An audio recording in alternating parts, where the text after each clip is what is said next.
Hello? Hi, can everyone hear me?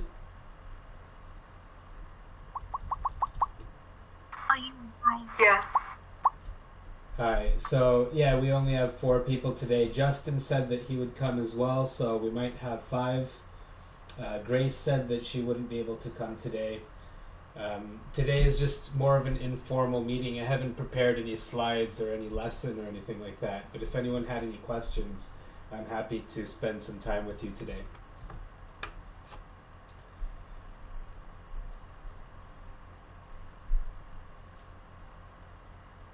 I had a couple of questions kind of going back a few weeks on just like the dihedral angles. I'm trying to like make my Z matrix to make the XYZ coordinates, but I guess I still have a question of like how they are constructed. Yes, so let me just look back at your molecule. Can you see my screen and everything? Oh, yes. Okay, so I'm just going to look at your molecule really quickly. Okay, so just to remind myself what happened here. So you got the correct energy in the end, and in order to do that, you had to switch to the XYZ coordinates. Mm-hmm. Okay, so you had to use someone else's geometry in order to, like a geometry that was created by someone else. You weren't able to match the correct energy. You weren't able to get the correct energy on your own, like from scratch. Um, well, to be honest, I actually didn't even do the first Z matrix by myself. I just looked it up online. So I guess I should have just tried it on my own. But it was just like some tabulated thing I found online for the Z matrix, which was, I guess, not correct.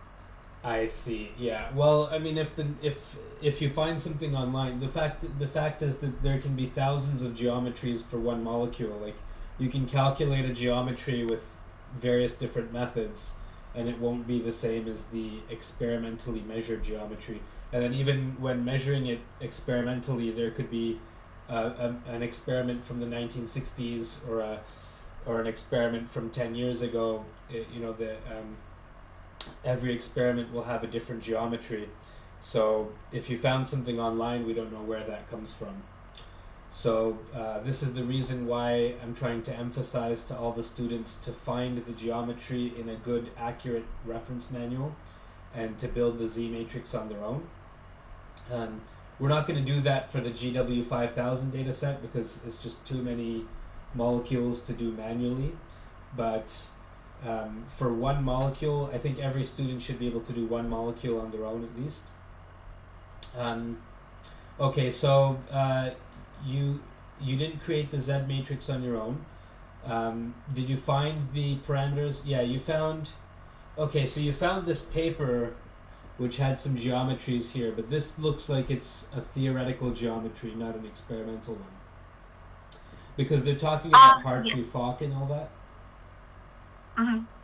I haven't seen the whole paper, but the estimated non-relativistic stationary equilibrium geometry total energy. So, okay. The best estimate of the equilibrium geometry is this by Martin and Taylor. We could look at that and see if it's accurate, but I don't know. So I haven't looked into thorough detail on any of these molecules yet. So I think my question's a little bit more like simple than this, because I was trying to construct my own Z matrix for the other molecule for naphthalene. Oh, but yeah. I guess, would you mind if I share my screen? Sure, you can share your screen. You can, yeah. Okay. Okay, let me know if you can see it. It should be a picture of the CRC handbook. Yeah, I see it. Perfect. Yeah. Okay, sweet.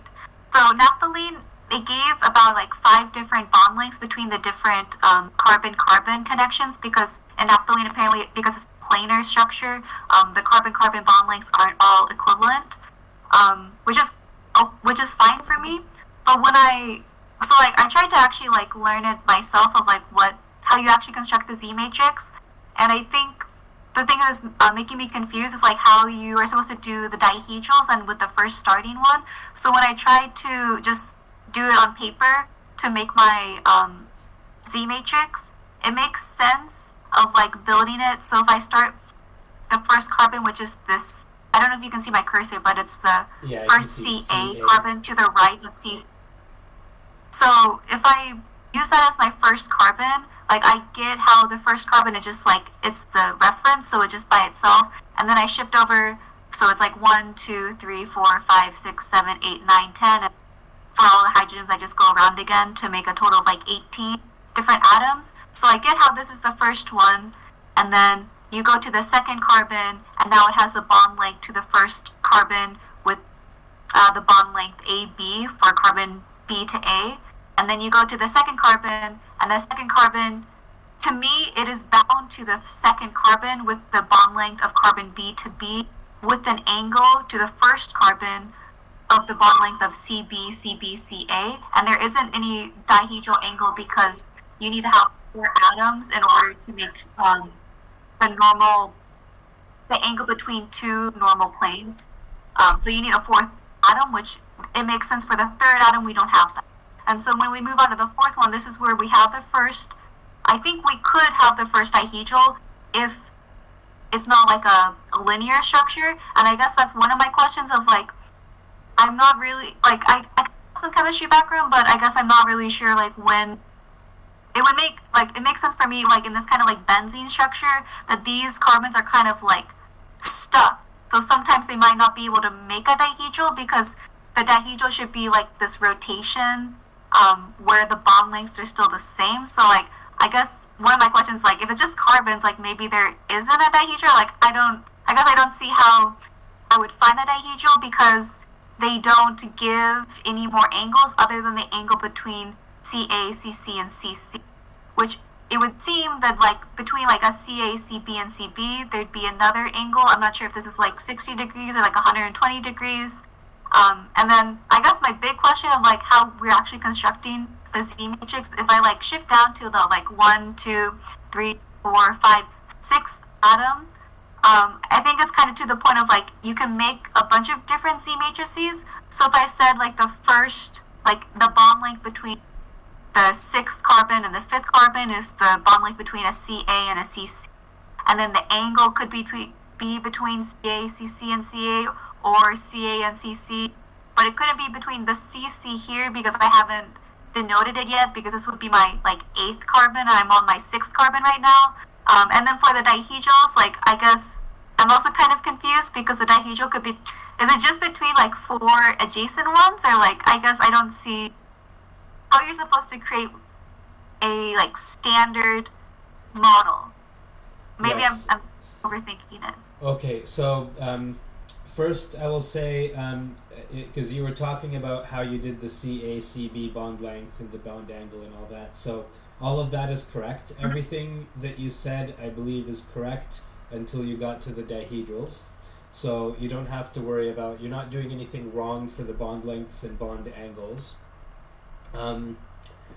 Then another thing you said, which was correct, is that you can have multiple possible Z matrices. That's also correct because at each stage you have options. Like you could choose one atom or a different atom, or you could choose one bond length or a different bond length. So those two things are correct. There's multiple possible Z matrices, and there's and you're doing the bond length and angles correctly. As for the dihedrals, you're also correct that you need at least 4 atoms to have a dihedral, because you're looking at the angle between 2 planes, and each plane has it's composed using 3 atoms. So if we look at that first dihedral, DABBA you call it. So let's try to work that one out. So we have 3 carbons. You have carbon 1, 2, 3. Those, I guess that's CA-CB and the next CB. Those, so that forms a plane, right? Yes.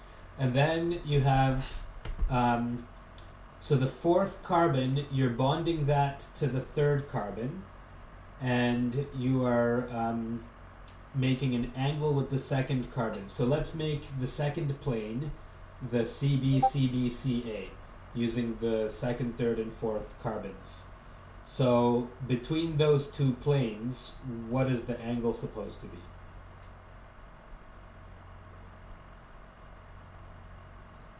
I have no idea how to find that numerically, unless these are like standard values.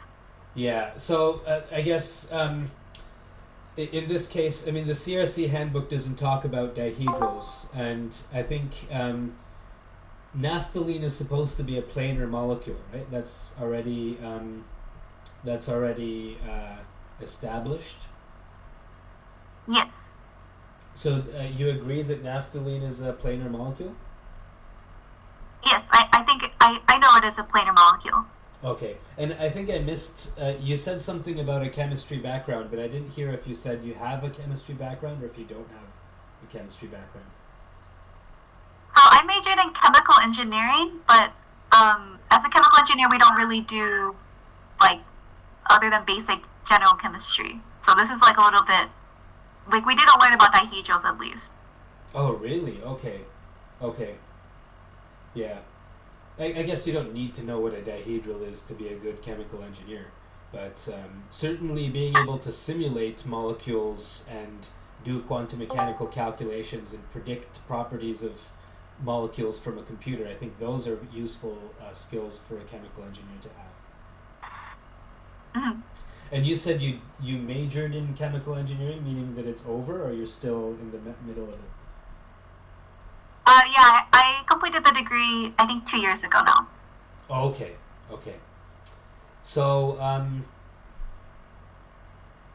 So, you didn't learn about dihedrals, so that's okay, but you know that naphthalene is planar. So if it's planar, then I'm not going to say anything like anything that requires chemistry background or anything. Just the first assumption I would make is that the dihedrals are going to either be 0 or 180 or negative 180. Does that make sense?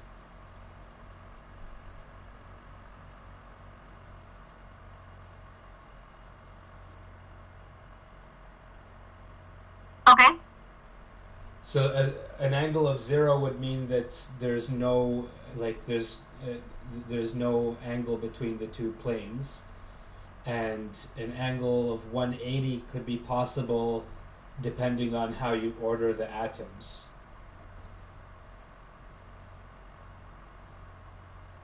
Okay, that makes sense. So for naphthalene, maybe we could look up, you've probably looked up a Z matrix online somewhere?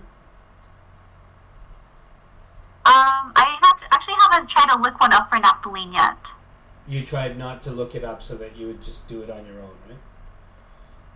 Yeah. Okay, yeah. Yeah, I think I like that approach, because that means you're not cheating, right? You're not looking at the answer before you... yeah.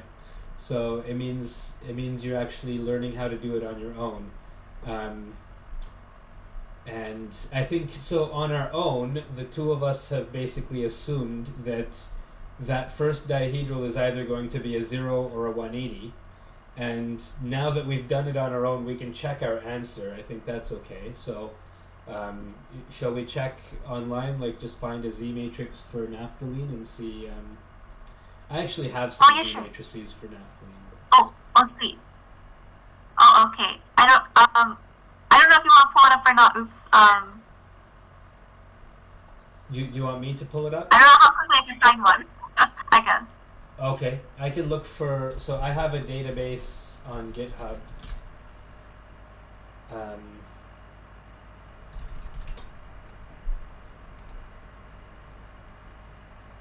I might have naphthalene here. I don't know if I have pushed it to the GitHub repository, so it's not here. It could be in my other database. I know I definitely have those calculations. I did calculations on naphthalene before. So here's my geometry optimization database. I only have butadiene here. So let's see here. Can you still see my screen? Can you see my terminal? Probably not, right? I can see your GitHub when you had it up.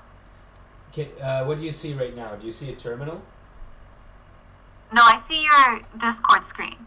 Okay, so that's because I shared my browser screen rather than my full screen. So let's see if I can change that. So I don't even know how to do that. So maybe I have to just unshare and then reshare. So share your screen, and I will do entire screen this time. Okay. So now you can see all my. All right. So can you see my terminal now? Let me try one.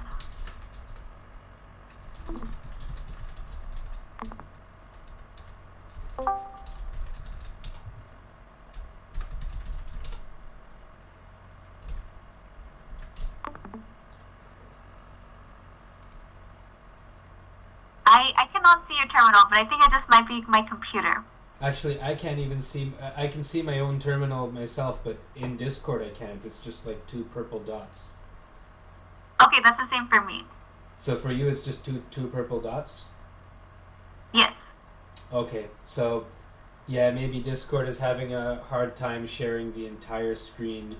I can try one more thing, which is to share just the terminal, but then I would have to go back and forth every time I want to share the screen versus the browser versus the terminal. So, okay, I'll just share the terminal for now. Allow. So now you can see my terminal? Yes. Okay, and now I'll have to find this. I did these naphthalene calculations back in 2017, so it was almost 6 years ago. And so I don't know if I'll be able to find it very easily. But, so global work, do I have naphthalene here? Oh, I do, yeah. So naphthalene is right here. So let's see, I did,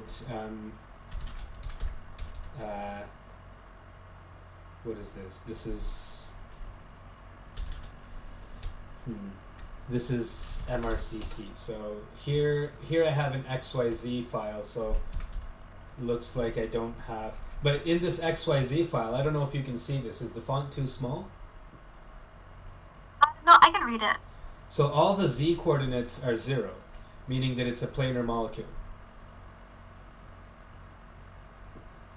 In the XYZ coordinates, yes. Yeah. But I was talking about the Z matrix. I understand, yeah. So the first file I opened happened to have it in XYZ format. I don't know what the reason for that was. Maybe that program doesn't allow me to do geometry optimization with Z matrices. Let me see this one. So here I have the whole Z matrix here. So here I only have what, 1, 2, 3, 4, 5 bond lengths, 2 angles, and 2 dihedrals. Does that make sense? 2 angles and 2 dihedrals? Yeah, so I have. I would think they have to be. Okay, I'm sorry. Yeah, so this is. I hope that this is visible for you. Is this big enough? I know the font is small. Yeah, it's big enough. Okay. But I would think there'd have to be 3 angles. Yeah, that's possible, and that's probably what the CRC handbook gives. The RC handbook only gives 1 angle. Oh wow. Okay. Well, one thing I will do is I'll copy and paste this Z matrix into Discord so that everyone can. Is there a naphthalene thread yet? No, but I don't know how to. I think I can make one. Okay. So, or I can make it right now just to make it. So I will create thread. This is in the GW27. I believe this is in GW27. I hope that this will go in the right place. So naphthalene. What's the chemical formula for that? C8H10. Yes. C8H10. And it says I have to write one message to start this, so I'll just ping you, Rose. And here is the ZMAP that I was using in 2017. I think this is 2017 if I look here, December 4th. Oh, I think it's December 4th. Oh no, this is December 4th, 2020. But if I look at the date that I did this calculation,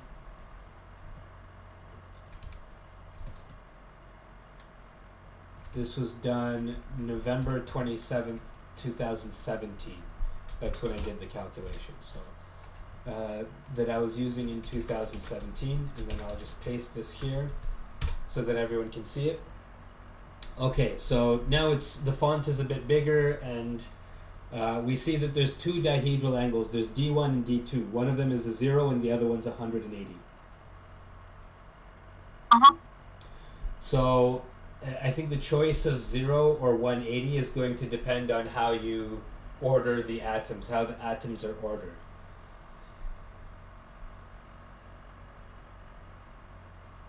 And Okay. yeah, and why is it that I have only two angles rather than three?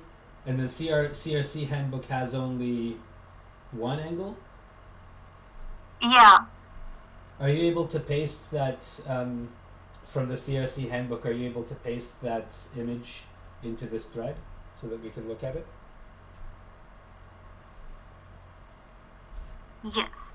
I'll paste it in.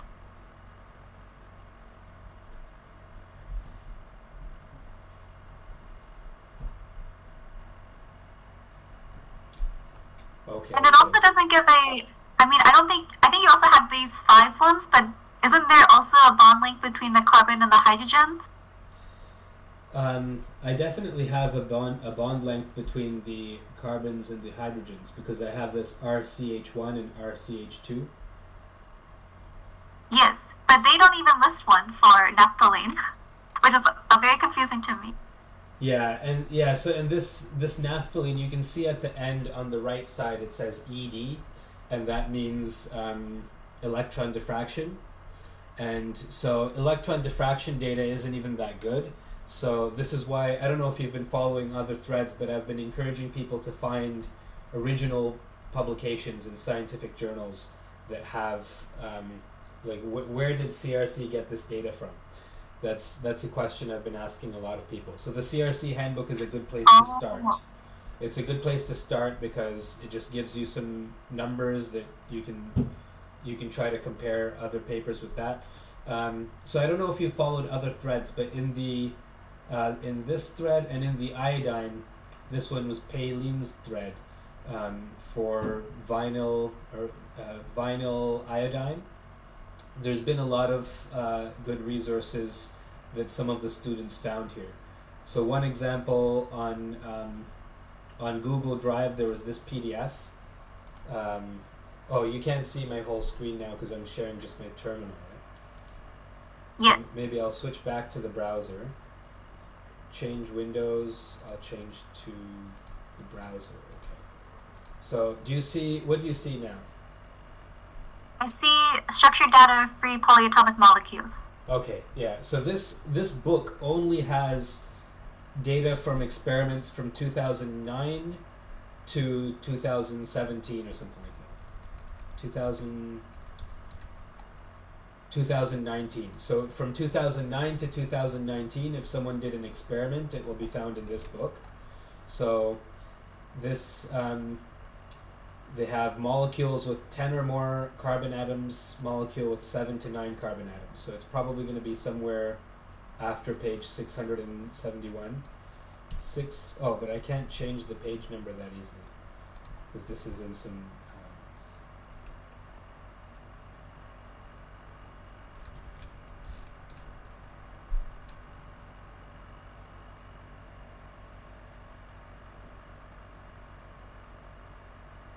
I don't know if this molecule is in this book because this book is only showing results from papers in the last 10 years.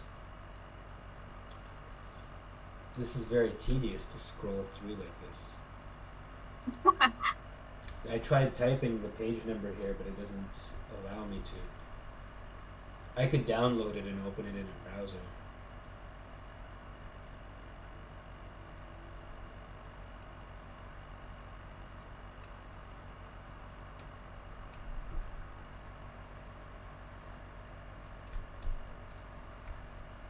Okay, so now it takes a while to load. Sukrit, you have this PDF open? I see that Sukrit is in the room.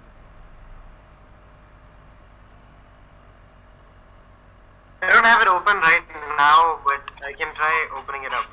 Yeah, because Sukrit was the one that found this PDF in the first place. So yeah, we can wait to check when Sukrit, or you can even download this. At the end of it, there's at page 920 or something, there's an index with all of the molecules listed in alphabetical order. So you could check if it's there. Another good place to check would be, there's another paper, or another book, this book I think, no. There's another paper that was found, or a book that was found. There's the Springer materials thing. This thing is helpful too. So from here, you just type in naphthalene. Is that? So on Springer materials, we type in naphthalene, and then we want the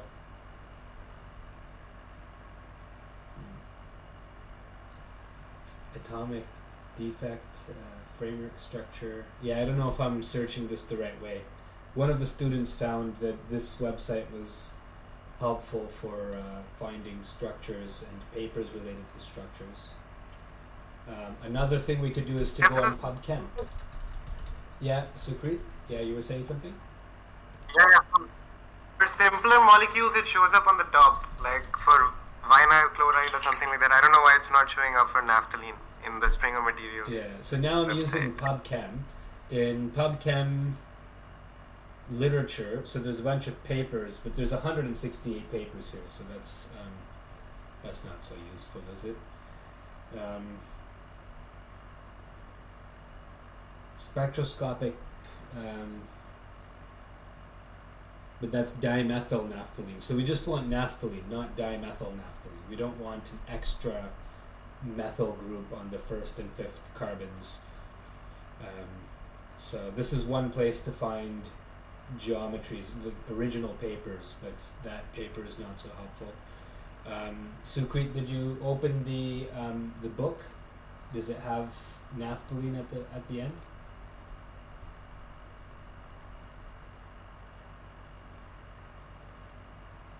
Just give me a minute, I'll try and find it.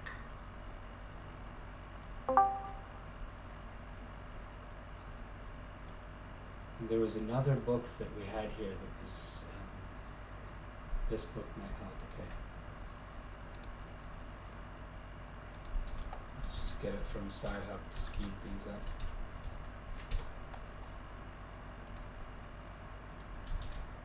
We already have this PDF from our institution, but to obtain it will take longer than using Sci-Hub, so I'm just using Sci-Hub here. Okay, so in this book, they have a bunch of molecules at the end.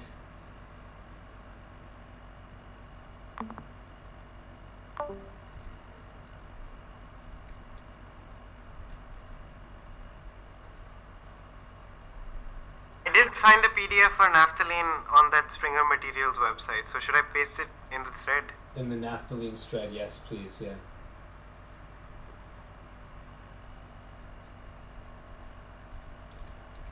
Because opening these books is so slow. There's hundreds of pages, so opening the PDF just takes so long.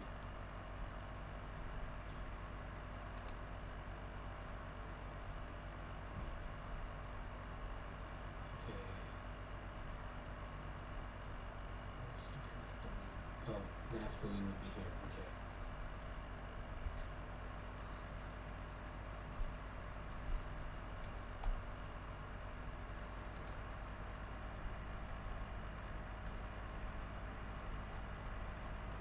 You can still see my screen, I guess? Yep, with the Sci-Hub. Yeah, so we have C9, C9, C8, so C8H10. Oh, so it's here, but there's many different C8H10s. and in this case, none of them seem to be naphthalene. So they have dimethylfulvene, ethylbenzene, O-xylene, P-xylene, but they don't seem to have naphthalene in this book. It was worth a try. This book has a lot of molecules in it, but it seems like it's not here. Okay, thanks, Sukrit. So you sent a PDF here, and that is okay. Yeah, for something like this, you could have even sent a screenshot because that's easier to see in Discord. It doesn't require any download. Yeah. Okay, so this paper seems to be better than the CRC, is it? Because here they have... Oh no, they just have one angle. Is this the same angle that CRC gave? Let me see. C1, C8A. Yeah, that's the same. That's the same angle, but they have it off by 1 degree. I'm assuming in the CRC handbook it's 119.4, but in this, I don't know what this 4 is. Yeah, so there was a case, like for vinyl, I think vinyl chloride and vinyl iodide both. The CRC handbook turned out to have numbers that were more up to date than this book. Meaning, in order to find those, I'll show you what people did. For vinyl iodide, for example, Pei-Lin is in the room right now. So Pei-Lin actually found the paper where the geometry came from. So that's, in that case we had, so the CRC handbook had these numbers, 122.30, 122.97, and those didn't match what were in this this thing that Sukrit just sent us. In that thing, I don't even know where it is, but so this was the vinyl iodide numbers here. This 122.97 is a little bit different from what we had in the CRC book. The CRC book had 122. Oh, it's 122.97. So I don't know if I'm saying the right thing there, but in the end we found the paper where it came from, and it was this one right here. Open in browser. Okay, so this paper, it has a table with a bunch of geometries, and this semi-experimental, those numbers matched exactly with the CRC handbook data. So that meant that the CRC handbook was getting its numbers from this paper. So for naphthalene, I think we should do something similar. Now, I think you're saying that these numbers are all exactly the same as the CRC handbook says?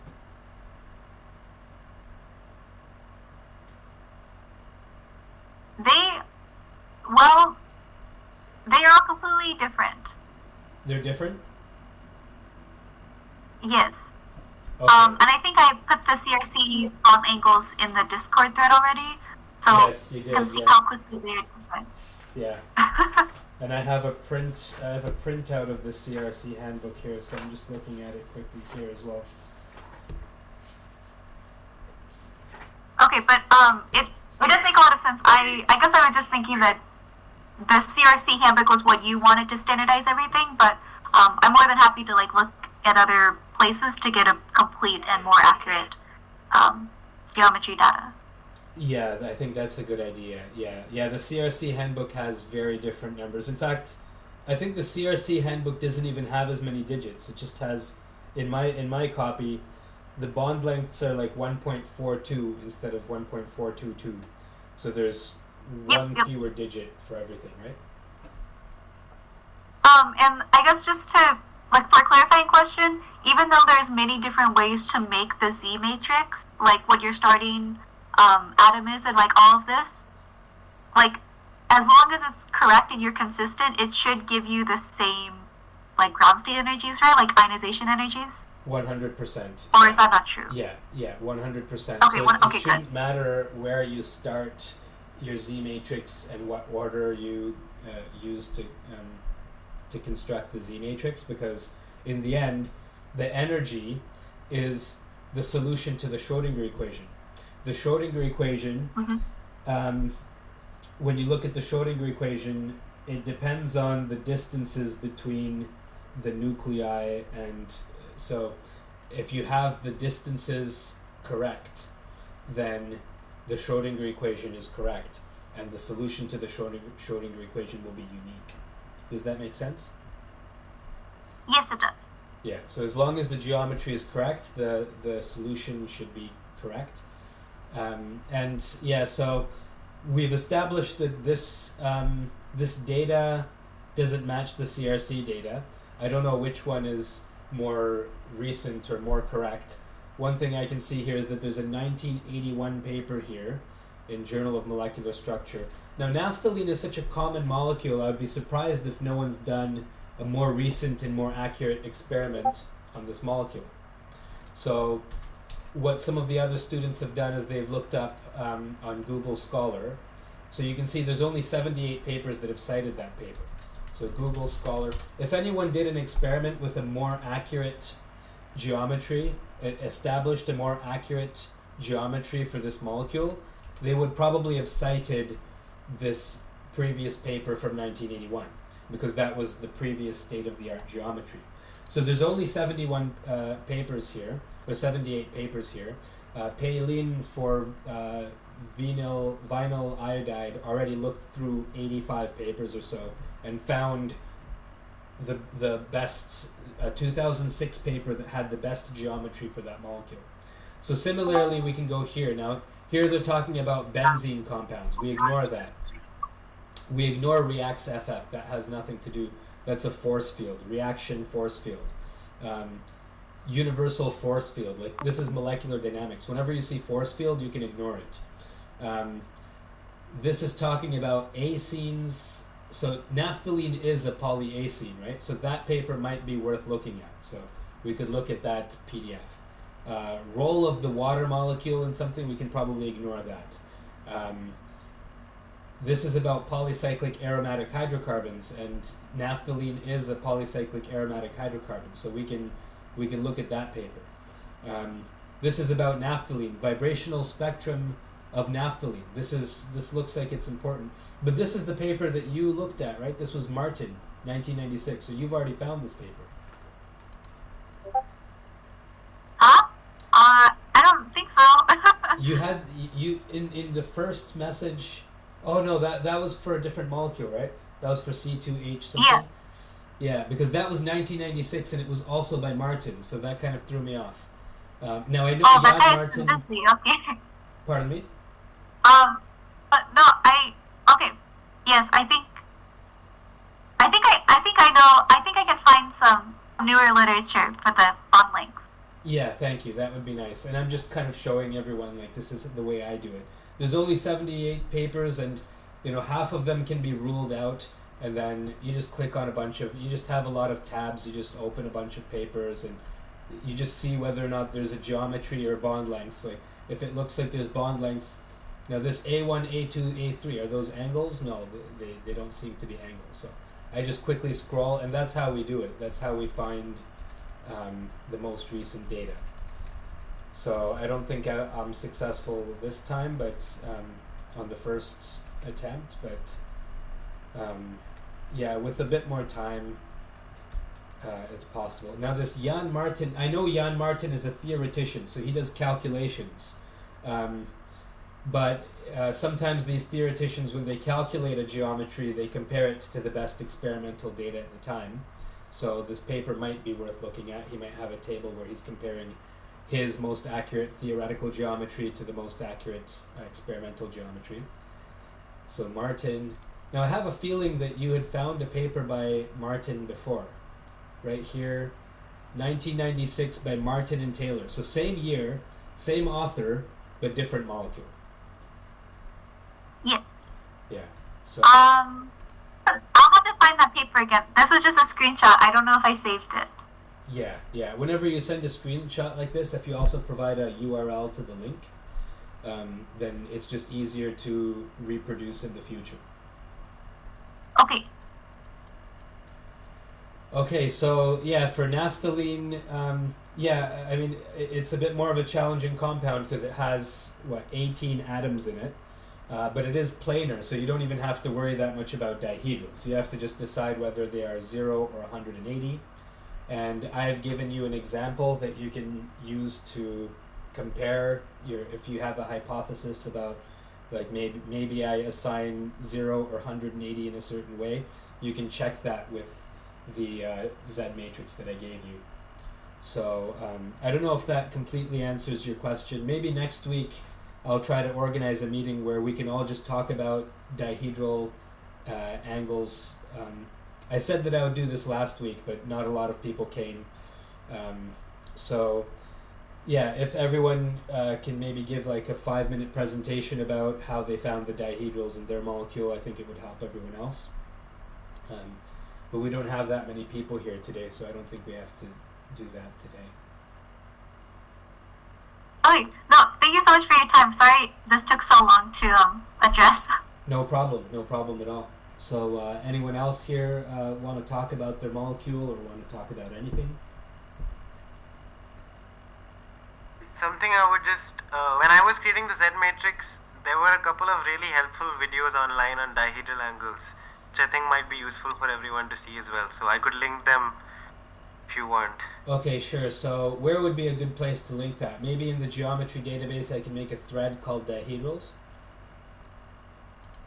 Yeah, that might be good. Because, I was struggling as well for, I think it was chlorine. Yeah, I found a good one, but it was like for, like, it's like a TMP like chemistry YouTube channel, but they were always using like a software to find the angles. It wasn't like, yeah, I don't know. In the it long didn't run, seem helpful to like find it. yeah, when we're doing 5,000 molecules or 62,000 molecules, I don't mind if we just write a loop in Python and use a software that just loops through all the molecules and just generates the dihedrals.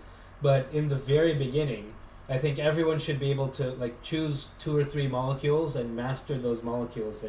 That way you can construct the dihedrals yourself. Because if the software does it, then you don't actually understand what a dihedral is. And then 10 months down the road, there could be a mistake and you don't know how to detect that mistake because you don't know how to verify that the dihedrals are correct or not. So I'll just make this thread right now. Please share those.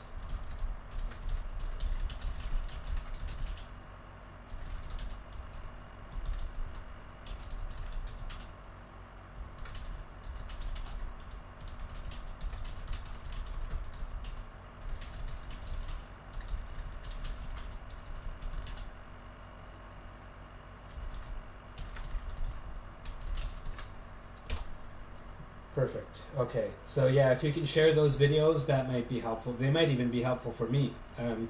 It's always useful even for me to look at new perspectives on how to find dihedral angles and things like that.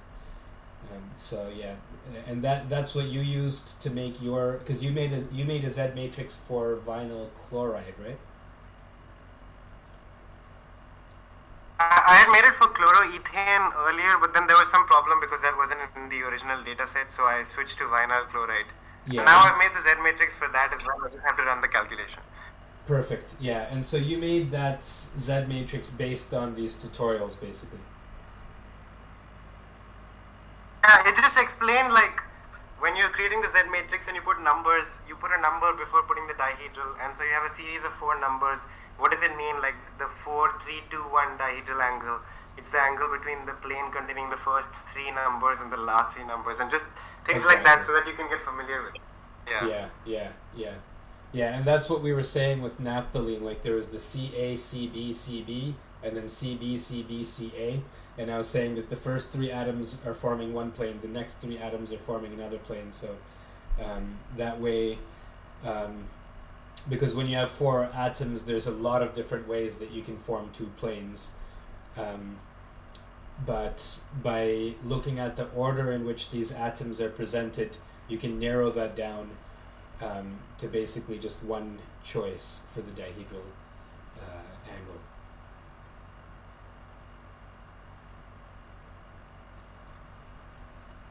Okay. Also, I had a question about...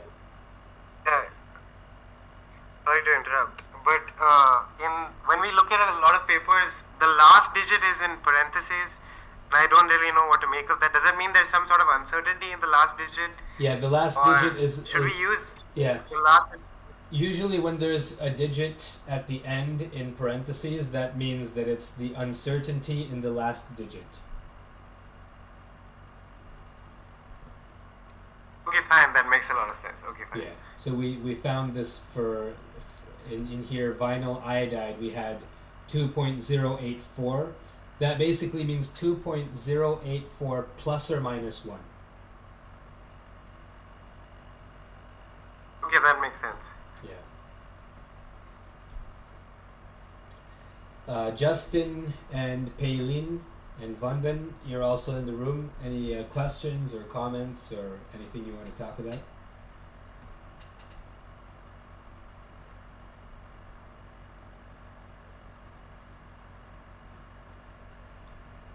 I'm just trying to see what problems people have and try to learn something. Yeah. So for vinyl iodide, you had no problems making your Z matrix? I use the online software and I input the Z matrix, then I input the XYZ, then it will output the Z matrix. I see. But so if you did that, then the XYZ matrix, where does that come from? Because that's I think it should be in my code, and I just pasted it somewhere. So the XYZ is from the HPQC lab, like the GitHub page. Yeah. So you never made a Z matrix on your own? Actually, my molecule is quite planar, so I don't think should be too difficult. But yeah, I will try it this week. But there is some. Next week. So in your molecule, I'm just looking at your Z matrix here. You have a 0 and two 180s. So it might be a good exercise to go through this molecule and try to understand why is the first dihedral 0 and the next two are 180. Okay, I will do that next week. Is that something that the video explains, Sukrit? The video is general. They just take an example of, I think, hydrogen peroxide, and they go through creating the Z matrix. They explain how to input the dihedral angles for if you have a general molecule. So I think it's pretty helpful for a general case. But did it explain, like, what was it good enough for you to understand to put a 0 rather than 180 here? Yeah, I think so, definitely. Okay, so you were able to, because you made a Z matrix for vinyl chloride, which is the same as vinyl iodide, except the chlorine is switched with an iodine. So you basically got a Z matrix just like this. Let me just check if it's the same one, but I think it would depend on what the dihedral reference is. Yeah. But you have like a 0 and 180. You don't have them all as 0. I have 0 and 180 as well. Okay, good. Yeah. So maybe next week we could start with you. I would like everyone to give a 2 or 3 minute presentation about how they got their dihedrals, just to share that knowledge with everyone. And maybe you can start because I know that you know how to do it. You could be like the first person to present. Okay, good. So I look forward to seeing your calculations, Sukrit, because I've seen a lot. You've helped a lot with finding the geometries. You've helped a lot with. You've certainly learned how to make dihedrals, but I don't think I've seen any calculations from you yet. I know Paylin has got the energy perfectly matching the literature values. Justin also got it working for, I forgot what molecule. It was one of the small molecules, right? C2HO. I know Justin got it working for... It was CH2O, yeah. CH2Os. And yours was very easy. Like on the first try, you got it matching the Harding's result. Sort of, yeah. I'm doing isobutane now, and I just did quite a lot of geometry. Okay, so do you have the geometry for isobutane now? I'll paste it in the chat later. I think I do have the Z matrix. Okay, good. Yeah. And now isobutane, how many atoms do we have here? C4H10. So that's 14 atoms. That's going to be too hard for your laptop to do, I think. Yeah, I think so too. So I'll need maybe some access to the supercomputer. Yeah, and I think I got your email address, but I don't know if you've made the next, if you've completed the second step in obtaining access to the supercomputers. I registered on the website. Okay. You registered on the website, but I didn't get an email asking me to confirm. Maybe I can try again. So that's it. Can I ask, like, when you after your registration, did you receive any email, like a confirmation email about your like organization email? Yes, usually I do. Usually, like when Vunden got his access to the supercomputers, I had to approve it. I got an email saying that one of my group members has asked for sponsorship of supercomputer access, and so and I haven't received it for Justin or Pei Lin. I think like I submitted the application, and if I enter my like account and password in that page, it says I should confirm my email address, like using my Gmail, or like actually using the HPQC email, but it will forward to my Gmail. However, I didn't see any email forwarded to my Gmail. Like, I only see one that asks me to confirm that email is linked to my Gmail. Yes. So if you send an email to your HPQC email address, does it work? Like, do you receive it? Do you receive it? Yeah, I can receive it. Okay, so I can ask Compute Canada about this. It could be the case that there's just their emails are not working right now. That's probably what's going on, because I haven't received the email and you haven't received the email. Usually when you register, I will get notified. This time, and it's not in my junk email either. My most recent junk email was from March, so there's I don't think I have it. Yeah, I don't have it either, I think. So I will talk to Compute Canada staff about this, why those email confirmations are not going through. And so, yeah, I will say that for isobutane, it's a big enough molecule. Like Vunden ran it on his laptop, and he said it for 6 hours his laptop was heating up. It was getting very hot. The fan was getting very noisy. I don't want that to happen to you. So I'm recommending that you switch to the supercomputer as soon as possible.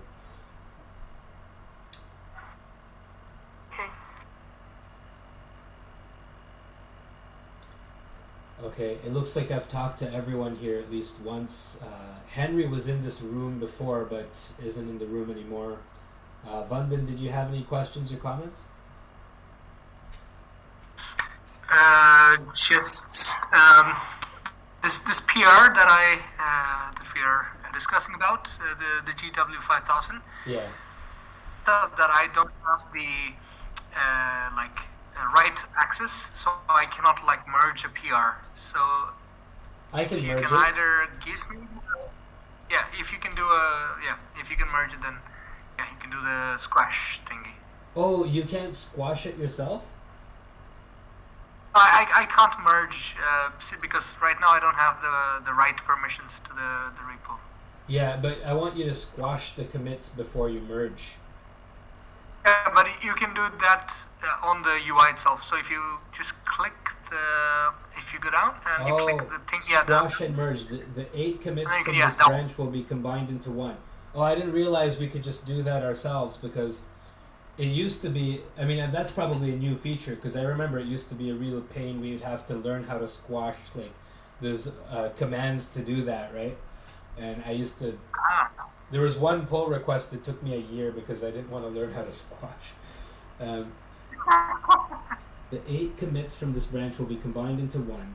So rebase and merge. The 8 commits will be rebased and added to the base branch. So do I want to rebase and merge, or do I want to squash and merge? I mean, it depends. I would say squash and merge, because you'll get one commit and then it will be added to the, like, it will be added as like a new commit. Yeah, so I'll just do that. So then, and then I'll just approve. So squash and merge. Let's go. So, and then I can modify this a little bit so that it's not so taking up so much space. Yeah. And I'll even say 8 commits squashed into one. Okay, so I'll just merge that, and now everyone can see what happened. So basically, what Vandan did was he basically got this 5,000 molecule data set, and he added it to my geometry database GitHub repository. So now we have these 5,000 molecules. This is what the file looks like. We have the name of the molecule, or the name of the entry for each geometry, the number of atoms, this inchy, smiles. These are just formats for describing the molecule. We have the source, the original paper where this geometry was originally optimized, and then we have the method that was used to optimize this geometry. In this case, it was density functional theory. PBE, Perdue, Burka, Aranzarov, those are the 3 authors of that.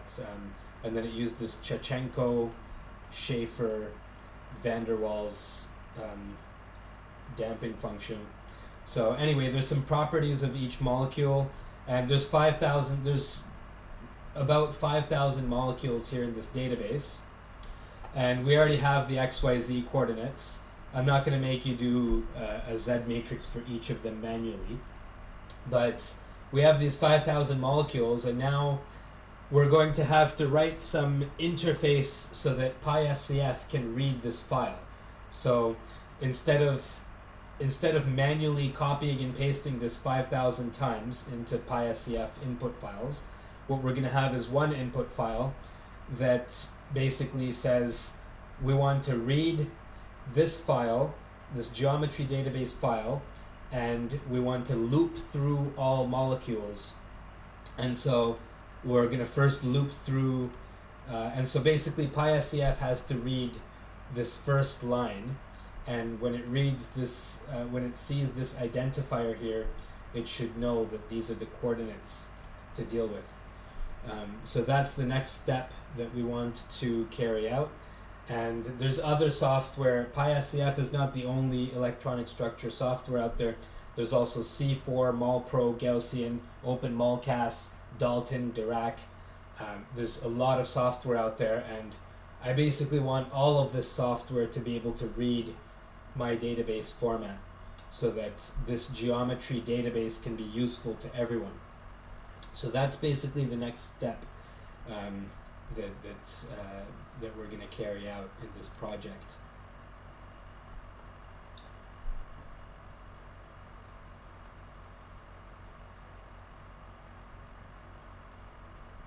Did you have any other questions, Vandan? That was just, you were just wondering whether or not I could squash those commits and merge it into the master branch? Yeah, I mean, I was not able to do that because it says I don't have write access.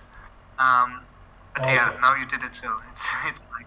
Okay. Yeah. And also, I'll also push the PR for the script as well. I think I already pushed it, so we can have a look at that as well.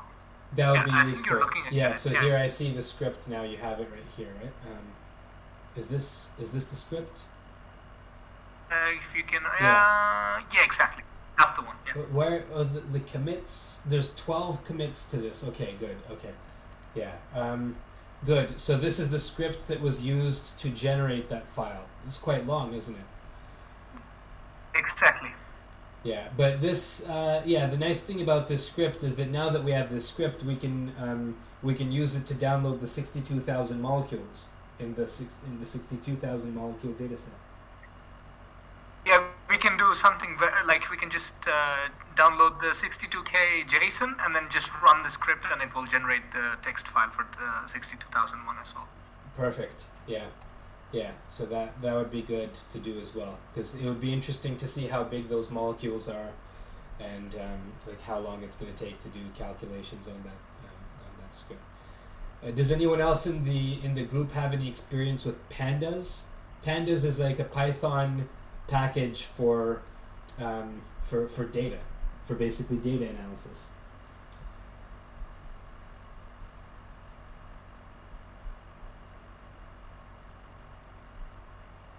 No one else in the room has any experience with pandas?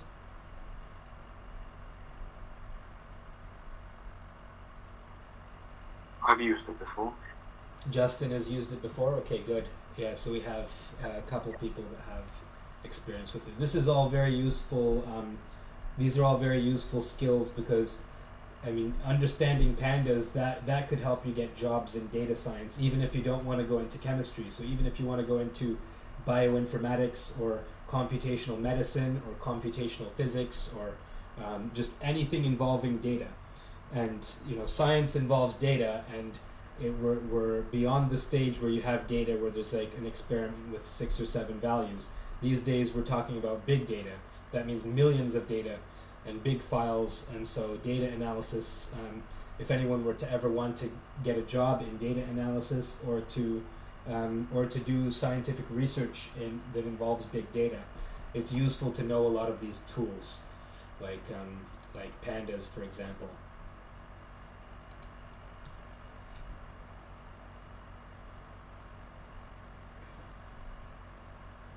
What did you use pandas for, Justin? Use it to backtest some trading strategies. Oh, you were making money? No, we're just having fun. Okay, yeah, so for trading, for financial, yeah, I mean, my wife works in an insurance company and she uses pandas. So it's not just for chemistry. This, like, the skills you're learning here, how to use a terminal, how to use Linux, how to use Git, these skills are going to be universal. These are going to help you in whatever job you have, or whatever job you aspire to have in the future.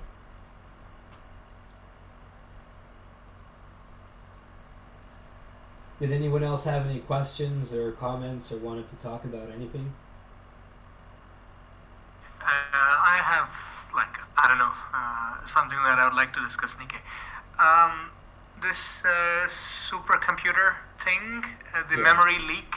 Yeah. How should I, go ahead, or I'm just kind of lost now? Okay, so Vandan is basically saying that he was running calculations on butane, not isobutane, but just butane, and it worked on his laptop, but not on the supercomputer. That's not going to be the case for everyone here. For a lot of people, the supercomputer will be very useful. For some reason, it's not working for Vandan's molecule, and that, I believe that's a problem with PySCF. PySCF is just, the memory management has some problem.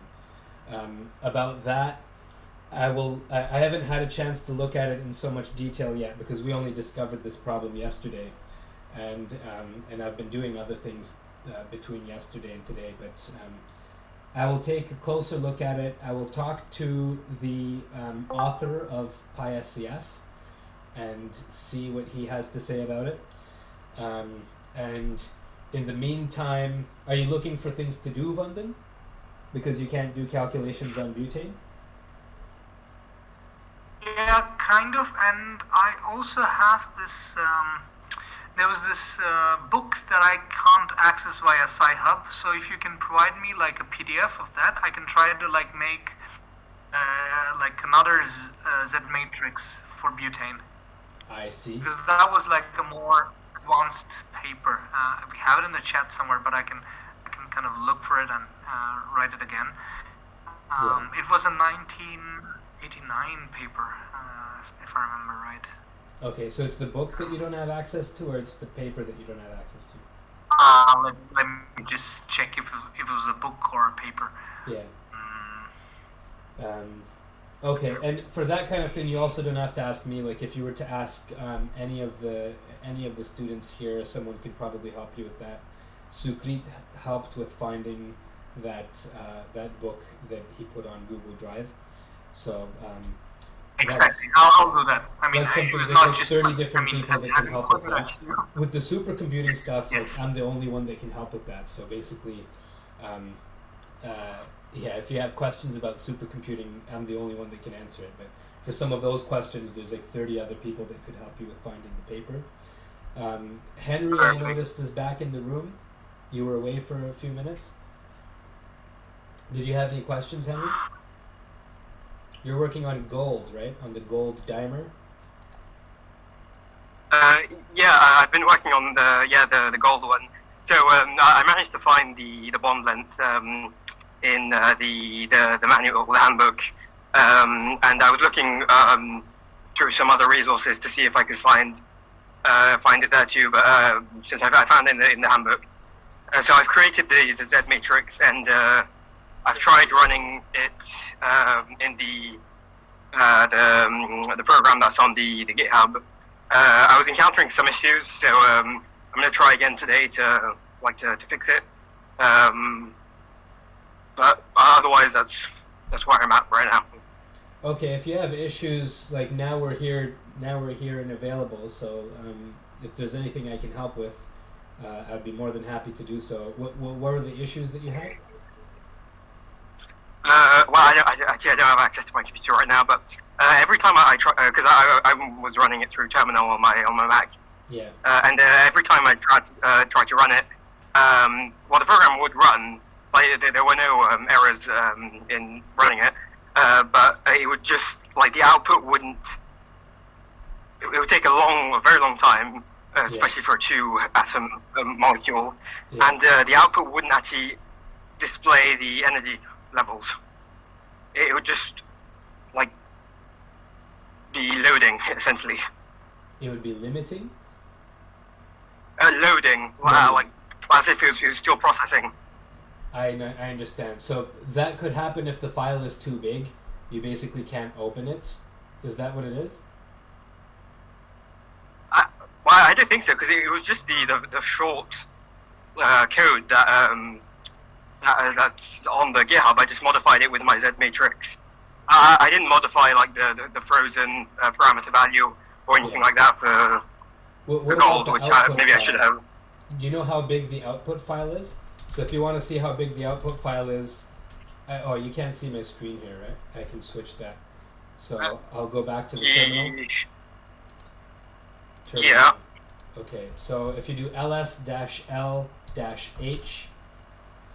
then you see how big each file is. So these are 89 kilobytes and 11 kilobytes. If the file is huge, you won't be able to open it very easily. Okay, yeah, then it could be that. I'll definitely try that then. Yeah, and so if you can't open the file, so what do you use to open the file? Do you use VI? No, I was just trying to open it directly in the terminal. What command do you use to open it in the terminal?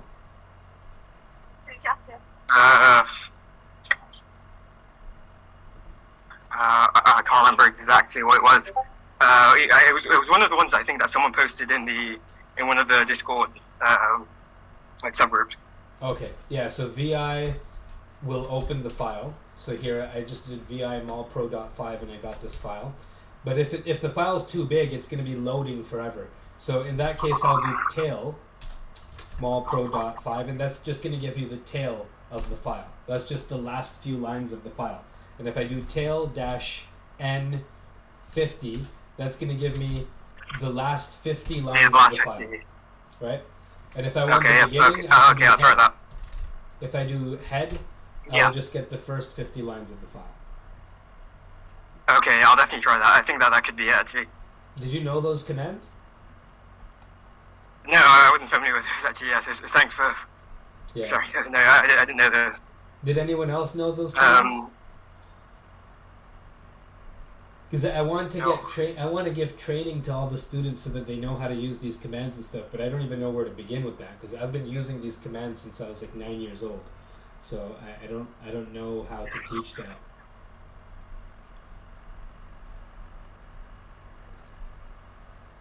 No one else in the room has any experience with it? Wait, do you recommend that we do it that way? I guess I open all my things in Vim. Yeah, Vim is VI. Vim is just VI improved. So I don't know if I do Vim, does that do something? Yeah, it's the same as VI. Oh, okay. Wait, Yeah. then can you repeat the head and tail? Is it just for the first 50 and last 50 lines? Correct, yeah. So the reason Okay. for that is in VI, like let's see if I have a huge file here. I'm just going to find a huge file. So let's see, if I go to Femoco, that's the iron molybdenum complex. I have, let's find a really big file. 54, let's see if there's a really big file here. -H. So I have a file that's 148 megabytes here. Do you see that? That's pretty big. Okay, so if I do VI, pops file bin, you see how it doesn't do anything? Oh, well, okay, it eventually, so that file wasn't big enough. It eventually found something. I've got to find a really big file here. It was a really big file. Lithium 2, I did some huge calculations on lithium 2 before. Non-relativistic. Okay, here we go. CCSDTQ. That's coupled cluster with single, double, triple, and quadruple excitations in a huge beta set. Here we have some massive files, right? We have 13 gigabytes here for fort.55. Let's try to open a 13 gigabyte file. VI fort.55, and you see how it takes forever? Well, I mean, it hasn't loaded yet, I guess. Yeah, now if I do Control C, that's at the bottom, you see how it says interrupted? Uh-huh. Because if I want to open a 13 gigabyte file, it might take 10 minutes, right? So I just interrupted it with Control C, and then you can see I have like at the bottom it says I have 4 million lines, 4.6 million lines, or no, 46 million lines. Okay, so there's a lot of lines here. This is a huge data file. Now, instead of doing that, like you're never going to be able to open the whole file in VI. So what I do is I just do tail fort.55, and I'll get the last few lines of the file. You notice that? Yes, I guess I'm wondering, like, I guess it probably depends on how good your computer is, but, like, what is, like, the maximum file size that you'd expect that VI would be able to open? Well, VI can I've opened huge files with VI. I've opened, like, I mean, this 13 gigabyte file, I'm pretty sure that would open if I waited long enough. Oh, okay. But it's also dangerous, right? Because if your laptop only has 12 gigabytes of RAM or 8 gigabytes of RAM, and you try to open a 13 gigabyte file, what's going to happen is that the laptop will probably start to switch to swap space. Swap space is like virtual memory. I'll change my windows to the browser again. So, has anyone here heard of swap space? So swap space in an operating system, there's not even a Wikipedia article. Okay, I don't know why there's no Wikipedia article, but this swap space this is basically like virtual memory. This means that your computer is now going to use the disk instead of the RAM. When the RAM is full, it switches to the hard disk. The hard disk can be like 1,000 times slower than the RAM. So because there's not enough space in the random access memory to store your file, it's now going to start reading from the disk directly rather than reading from the random access memory. And that's going to be 1,000 times slower, but it will do the job if it needs to. But the problem then is like your computer might crash because if you have other tabs open or something, then basically you don't want to overbook the RAM. So here you can see in my computer. Oh, you can't see this, right? Because I'm only We see sharing your the Discord. browser. You only see Discord. So let's see if I change Windows to System Monitor. That should show you what you need to see. So here you can see the memory. I have 16 gigabytes of RAM. For some reason it says 15.5 gigabytes of RAM. 12 gigabytes is being used right now. Then I have swap space. I have another 16 gigabytes of swap space, which is just hard disk space that I've made available to applications so that they can use extra memory if they need to. So that extra 16 gigabytes, right now it's not being used. Only 107 megabytes of it is being used. But when this RAM goes to 100%, then the swap space starts getting used. And I really don't like to use swap space. That's very dangerous. I mean, it just causes, it's just extra strain on your disk. Your disk will crash sooner. Your disk will, the lifetime of your disk won't last as long if you do that a lot. And it just puts a lot of load on your computer. So I wouldn't recommend opening a file that's larger than the amount of RAM on your computer. And so in that case, there's other ways that you can try to look at the data. You can use head, you can use tail, you can use grep, you can use a lot of other things. And I don't think you need to open a 13 gigabyte file in a text editor anyway, because you're not going to be looking at 13 billion bytes worth of data at the same time anyway, right? Okay, that's very helpful to know. I don't have any files that big, but that's good to know. You said you have experience with Vim? Well, that's what I'm using, but I mean, I'm not a programmer at all. Like, everything I do is like kind of hardware based, so like experimentals. So yeah, this is kind of like the first project where I'm using like Vim files, or like using Vim to open files and things like that. I see. I have more like experience like Jupyter Notebook. Okay, so you never used Vim before meeting me? Nope. Okay. And how did you learn Vim? Did you use that tutorial that eGen had posted? He posted a YouTube video somewhere. I haven't seen any YouTube video, but I did the Vim tutor, which is really helpful. Oh, Vim tutor. Just like navigating, like how you, Vim tutor. That looks very interesting. Maybe you could provide that resource to the other students, because I've been looking at something, because I've been using Vim for 16 years. I had someone, like, I worked as a research student, and my supervisor basically taught me how to use Vim personally, but he only had 2 students. I have 30 students, right? So I can't teach everyone Vim personally, and everyone's part-time here. It's not like I have a lot of time available with every student. So I've been looking for a tutorial. I think it actually comes with Vim, like Mhm. like the file downloads like when you download Vim. So like if you just do like the colon like Vim tutor, like it opens up automatically, or like alternatively you can just run in your terminal, like you can open the file because it's just downloaded as a package. So Vim space tutor or Vim dash tutor? You can do colon help space Vim tutor, all lowercase, I think. Okay. So okay, this looks good. Yeah, so and then you just went through this tutorial? Yeah. How long did it take to get through this tutorial?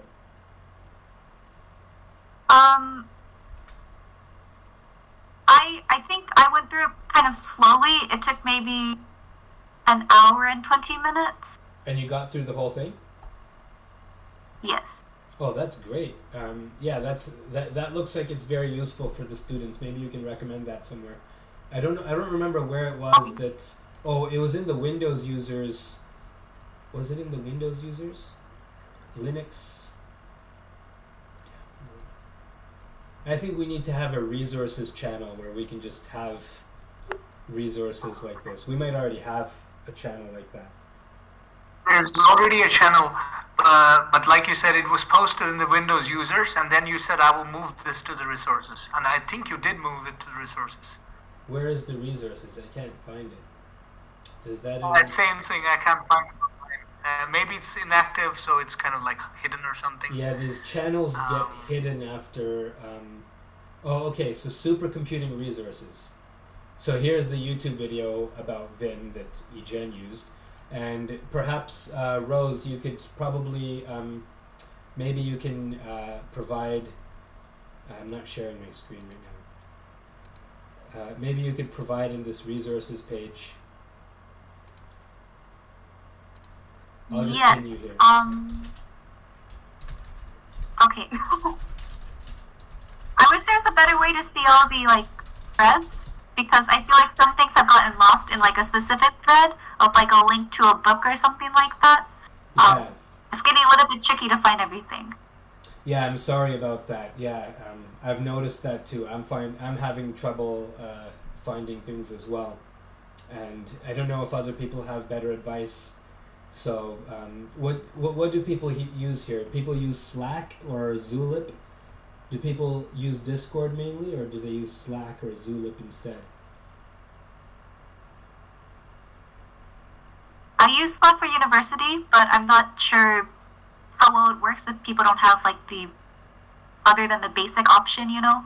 Yeah. So the problem with Slack is that if you don't have the premium version, after 10,000 messages, it just starts deleting messages.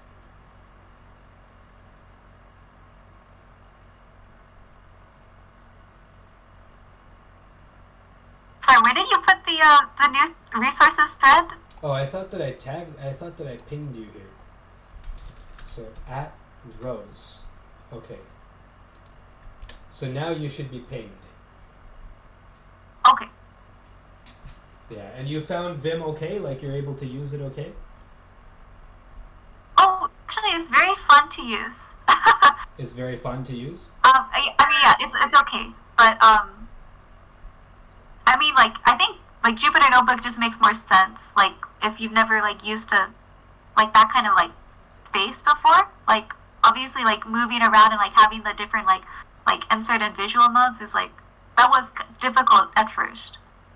It's difficult at first, but it's something that Jupyter can't do, right? Yeah. Yeah, But also, Jupyter is more forgiving. Like, it lets you see what it exactly will do. Yeah. Yeah. But Jupyter, I don't think is going to work on the Compute Canada supercomputers. Like I'm on Gram. This is a supercomputer right now. I don't know how I open Jupyter.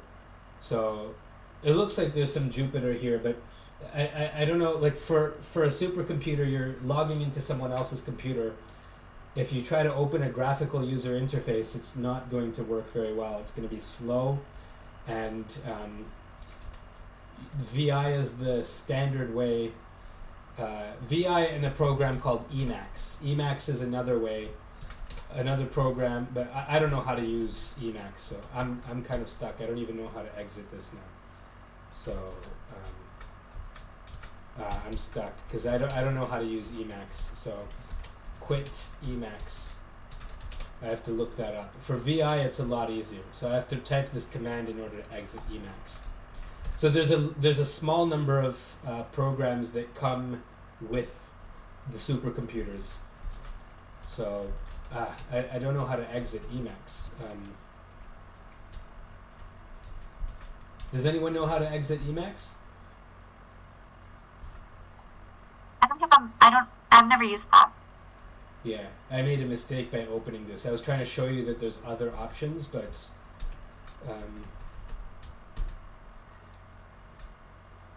so I have to do CX,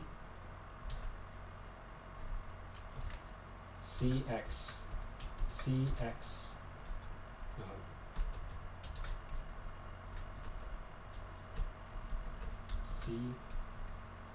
end of buffer. I prefer Vim over Emacs, and this is one of the reasons why. I don't. In Vim, if you looked up how to quit Vim, it's just going to say to do :Q, right? Yes. It's just :WQ is all you need to do. For Emacs, I'm kind of stuck. I don't know how to get out. Maybe the C represents command or control perhaps. Yeah, but I don't know how to even get into the command window because when I type C, it's actually typing C. Yeah, but maybe what I'm trying to say is maybe it's Control C. We need to press that. I guess at least that's what I understood from. Control C. Get my okay. So now you can see what I'm doing. So Control C. Doesn't seem like CX C-X. Yeah, I don't know how to exit.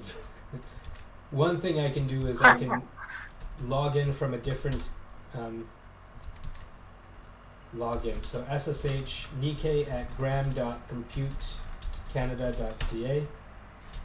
So I'm going to log in from a different place and then kill that process. So I have gram login 2 top-u Nikkei. This is going to give me all the programs that I'm running at the moment. I see that I'm running Emacs. So this process ID 21861, I'm going to kill 21861, and now there's no more Emacs, and now I'm out of Emacs. So that's the only way that I was able to exit Emacs. There's another program called Nano, but I'm not going to open it because I might not be able to exit it. Actually, I think I can exit Nano. I can help you. Nano, I can just exit with Control X. Control X, and then do you want to save? Exactly. No. So Nano, Emacs, and Vim are 3 things that just come with all supercomputers. But if you try to do Jupyter, then it's giving me all these options and stuff. I don't really know. I could try to do module load, IPy kernel. I don't know. I think it's much more module load Jupyter. It doesn't come shipped with the supercomputer. It's giving me all these problems, right? But if I do VI, I'm just in VI right away. So VI is helpful in that sense. And I will admit, for the first few months, VI was a pain to use. It was a real pain, but now I feel like I do everything in VI. It's so useful because once you know all the commands, you never have to touch your mouse, and you can do so many things, so many powerful things that you can't do with other editors.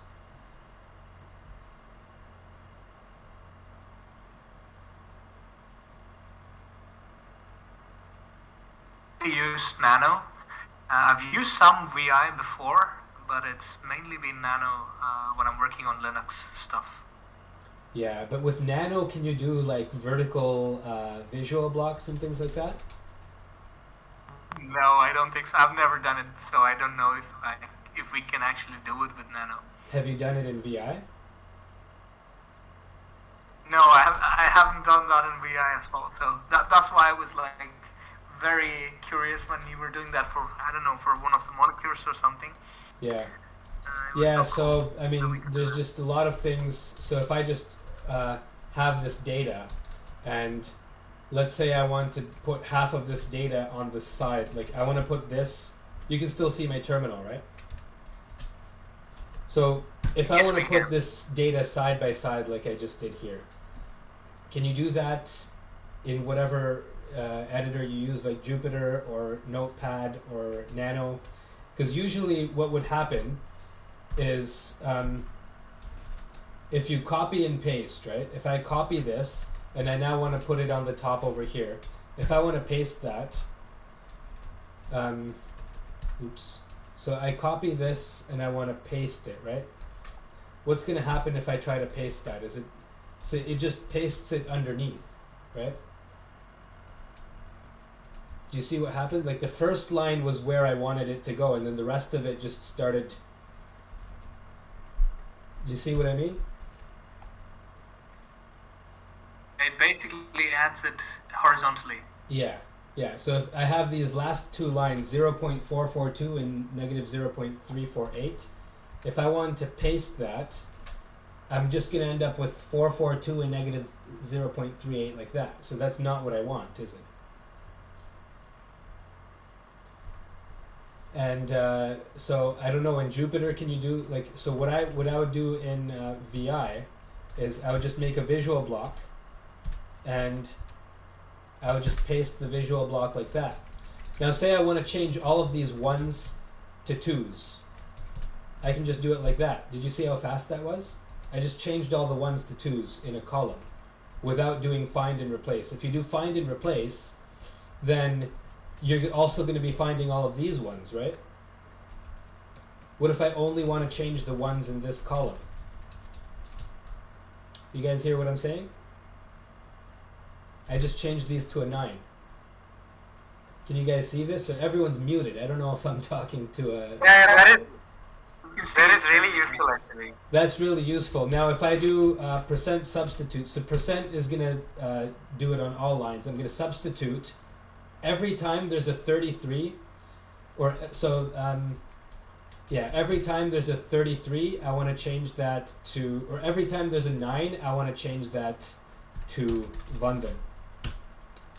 Okay, so now every time there was a 9, it changed it to Vanden. Okay, and if I want to change all of Vanden to 9, I'm going to do Vanden /9. Okay, and it's back to what it used to be. You see? So there's a substitution command. Now if I want to do that just on lines 3 to 6, then I'll do 3, 6 substitute. Oh, it never found Vanden, so I have to change 9. We'll change it to 9. Okay, so now only on lines 3 to 6 it changed it, and it only changed it the first time it saw it. If I want to do it every time, it's going to go like that. So lines 3 to 6, I changed 9 to Vanden. It just happened. So Rose, did this come up in the tutorial that you did? Yeah, this is exactly in the tutorial. Okay, so basically instead of me giving the tutorial to everyone, everyone can just do the tutorial. Do you find that you can do that kind of stuff in Jupyter? Well, I'm sure some people have done it before, but I use Jupyter literally like a Microsoft Word document. Yeah. So no. Yeah. No, I don't think that Jupyter can do this type of stuff. I will say that after doing the tutorial, like I know that if I want to do something like that, I can do it, but I'm not like fluent enough to do it immediately. I need to look at my notes to remember like all the commands and stuff. It took me, I was working full time one summer. For 4 months, I was doing a research project with a professor, and for 4 months I was working full time, and that professor had only 2 students, and we were working in person. So I was in an office right across his office, and he spent maybe an hour introducing me to VI on the first day, and then for the next couple of weeks, occasionally he would, just like I'm working with you once a week like this, he would come to my office and he would just help me with things. Like he would just watch me do work, and if he saw that I was doing something in a slow way, he would just tell me a VI command that was faster. So like for example, if I want to delete everything after my cursor here, I press D, and now everything after the cursor is deleted.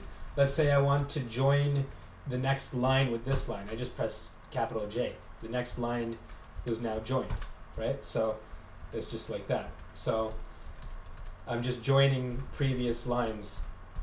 So he taught me the join line. The delete everything up to the end of the line, I found that one out myself by searching on Google. But certainly there's a lot, and I've even made a YouTube video about Vim on my YouTube channel. Just recently I was doing something in Vim which I felt like this Vim is very powerful for this, so I want to show people how I do it in Vim. And it was a 1-minute video or a 2-minute video that I posted on YouTube, so you can check that out if you're interested. But certainly, yeah, it took a long time for me to get accustomed to using Vim. That professor, he had actually forced me to use Vim for everything. He said, everything you're doing from now on, you have to use Vim. So even if I was just typing just an email, he would make me do it in Vim. And by doing that, I was forced, and I hated it. I was like, this is the worst. I can't type. I have to press escape, and I'm in this colon mode, and it's so tedious.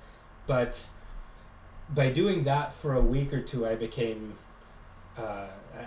quite fluent in it, and then by the end of that 4 months of full time doing nothing but using nothing but Vim, it basically became my default editor. And ever since then, that was 16 years ago, and now I have 16 years of Vim experience. I'm still not even close to being an expert.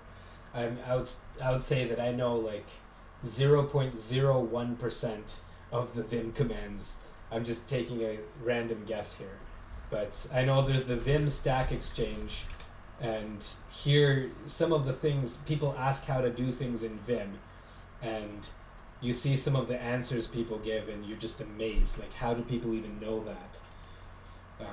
If I looked at, for example, questions by the score, how can I copy text to the system clipboard using Vim? Okay, that's an easy thing. I don't know why that has so many upvotes, but displaying tabs.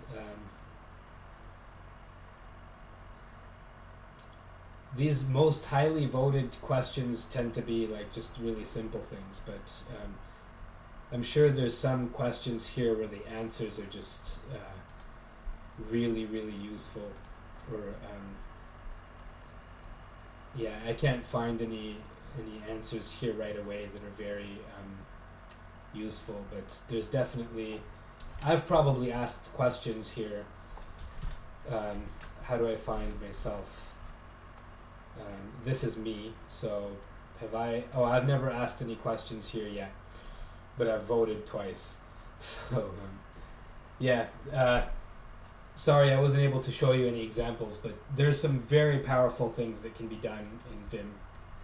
So it's worth the investment. Whatever time you put into learning Vim is very useful. I'll comment here.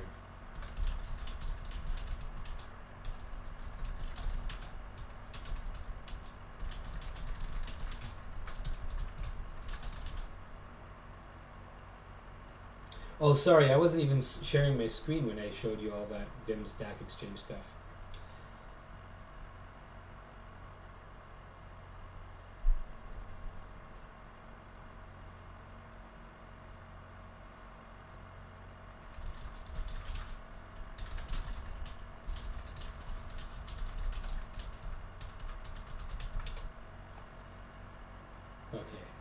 I'm going to pin that message by Rose so that everyone can see it. That sounds like a very good tutorial for using Vim. So if I share my whole desktop, are people able to see it? Yes. Okay, so the last time it wasn't working for some reason. It was just showing 2 purple dots. So now I can switch between tabs and stuff, and I don't have to keep resharing my screen. So you can see everything that I'm doing. In any case, it's been almost 2 hours now. If anyone else has any questions, I'm happy to answer them. Or if anyone wants to talk about anything unrelated to science or unrelated to Linux or Vim, I'm happy to talk about that stuff too.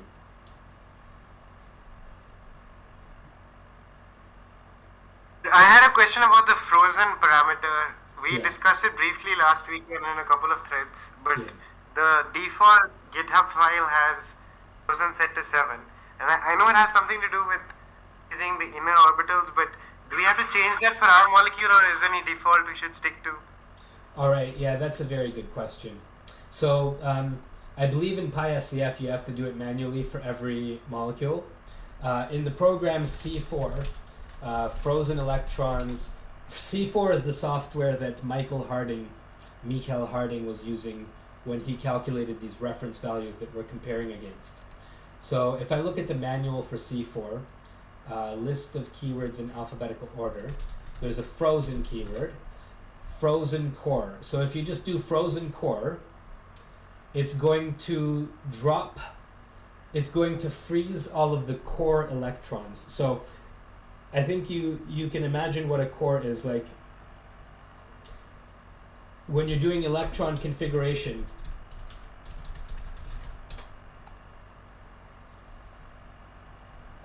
list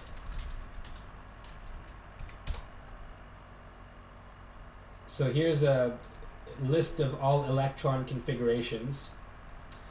You notice how they don't... So for hydrogen and helium, they do 1s1, 1s2. But for helium, they just say helium core plus 2s1. Helium core plus 2s2. You see that?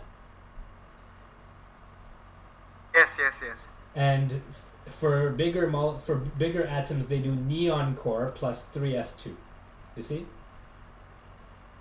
Instead of writing down 1s1, 1s2, 2s1, 2s2, they just write neon core plus 3s2. You understand?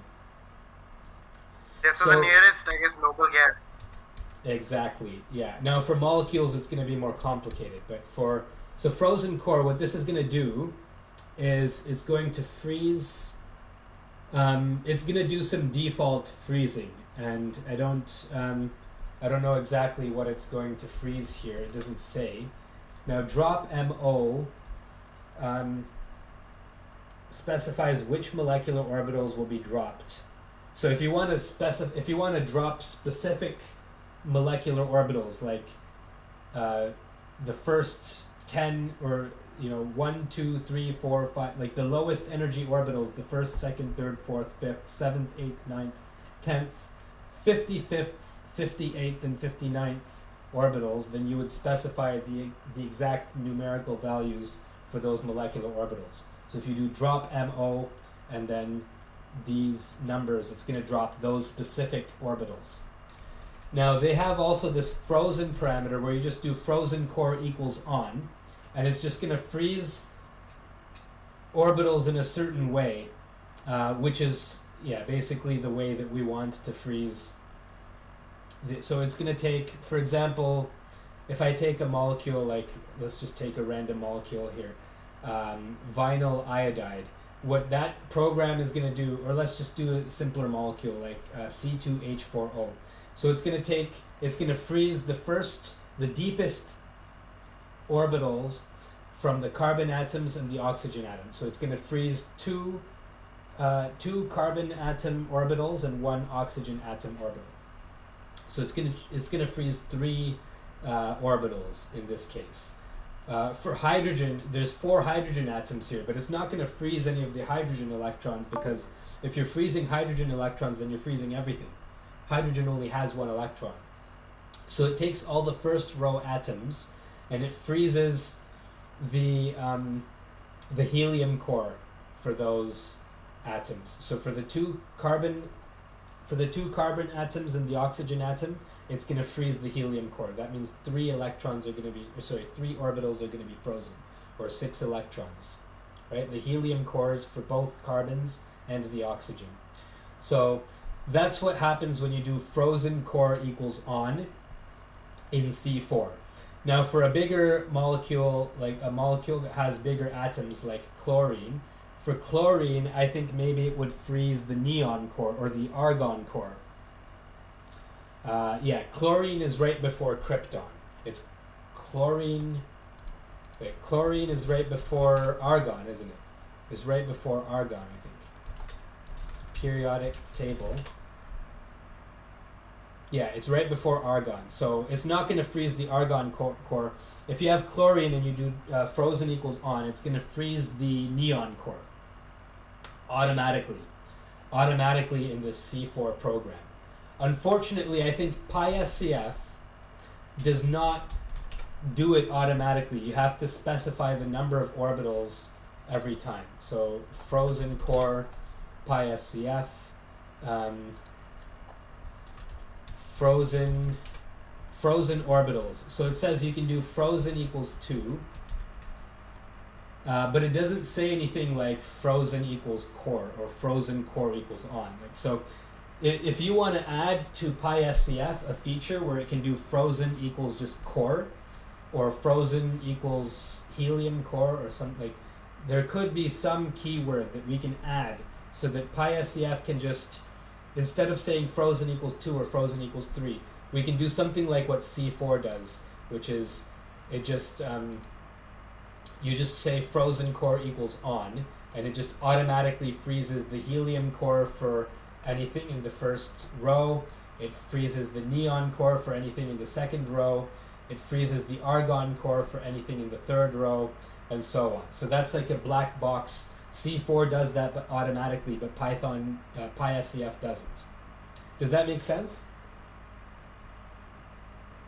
So if we have PySCF and we have like a molecule, like my molecule is vinyl chloride. So what value did I set for frozen? So I'm going to guess you have, for vinyl chloride, you have 2 carbon atoms. So you're gonna freeze the helium core for both carbon atoms, and then for the chlorine atom, you're going to freeze the neon core, right? So can you guess? Can you guess what the frozen value should be? 3, I guess. 3. So you're gonna freeze the helium for both carbon atoms and the helium for the chlorine, and then what about freezing the neon? Oh, okay, helium and neon. Helium and neon for chlorine, so 4, I guess.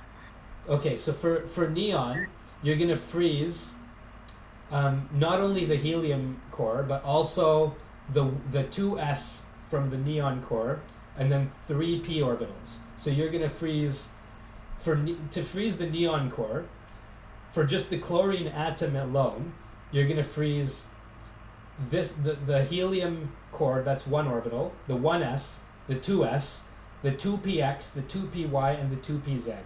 That's 5 orbitals that you have to freeze in order to freeze the neon core.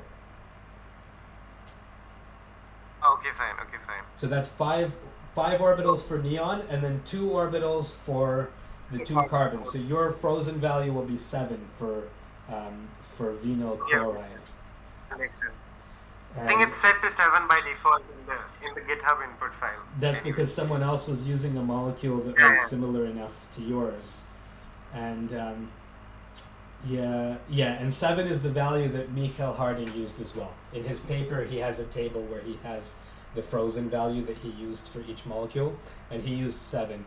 So that's one thing I would like to improve in PySCF. If anyone that knows enough Python or would like to get better at Python, and you want to have the experience of contributing to an open source software, basically you could make this more user friendly, where the user doesn't have to count the number of orbitals themselves. Like as I showed you, I just counted it myself using the periodic table, but a computer program should be able to do that automatically, right?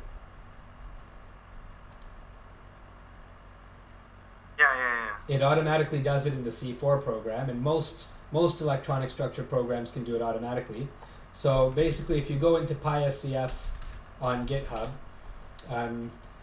you can basically see the code is here. You have PySCF code here. That frozen, like for coupled cluster, there's probably something about frozen somewhere in one of these files.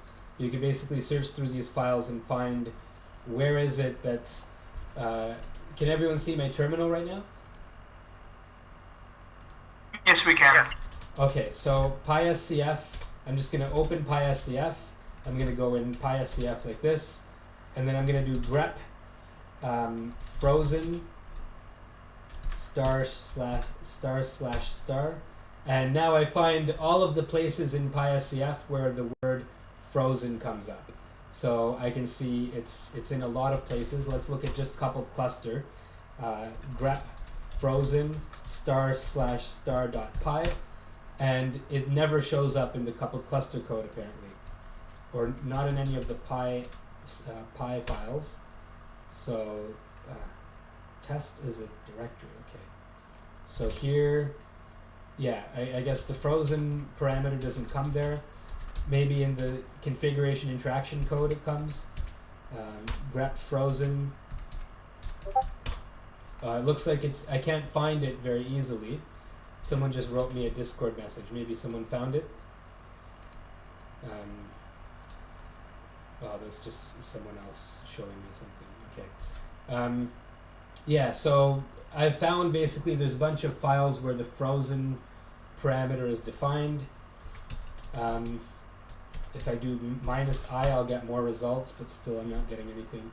So you could find basically there's files where there's this frozen parameter, and using grep you can find where now you Python experts can probably find it in a different way. Like you guys are using VS Code and stuff.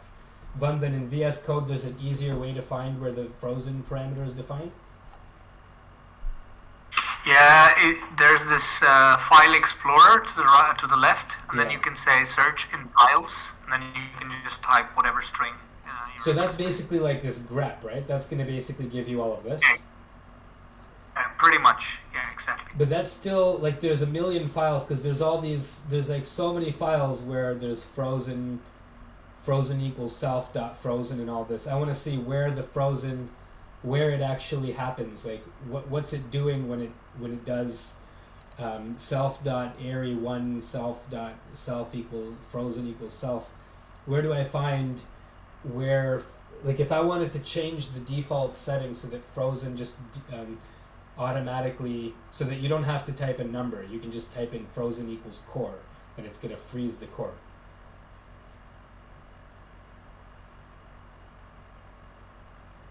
Is there a way to find that in VS Code? I mean, you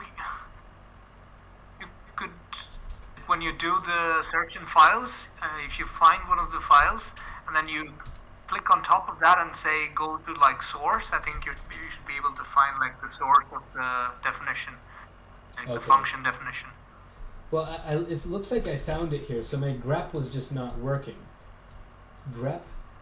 Oh, I typed it wrong. I typed frozoin. So if I typed it correctly, so let's go back to coupled cluster. So we go in the coupled cluster directory. This is the software for calculating coupled cluster calculations. So grep -i frozen. -i just means it's case sensitive. So if there's a capital, it's still going to find it. So -i frozen in star.py. And then I find that uccsd.py. Now everyone's familiar with uccsd. Everyone's calculated uccsd calculations. So let's look at uccsd.py. And now in VI, I just do /frozen. And now I find get frozen mask. And so attribute frozen can be an integer, the same number of innermost alpha and beta orbitals that are frozen. One list, so if you want same alpha and beta orbital indices to be frozen, or a pair list. So you basically have to list the frozen orbitals, or you could just type an integer and it's going to freeze the first 5 orbital. Like if you type an integer like 5, it's going to freeze the first 5 orbitals. So we want to add another one. Attribute can be blah blah blah. We want to add another one. So we want to do hashtag star a string, and if the string equals core, then we freeze the core electrons. Okay, or maybe you want to do helium core and it will freeze just the helium cores or just the neon cores. Okay, so that's something we can add here.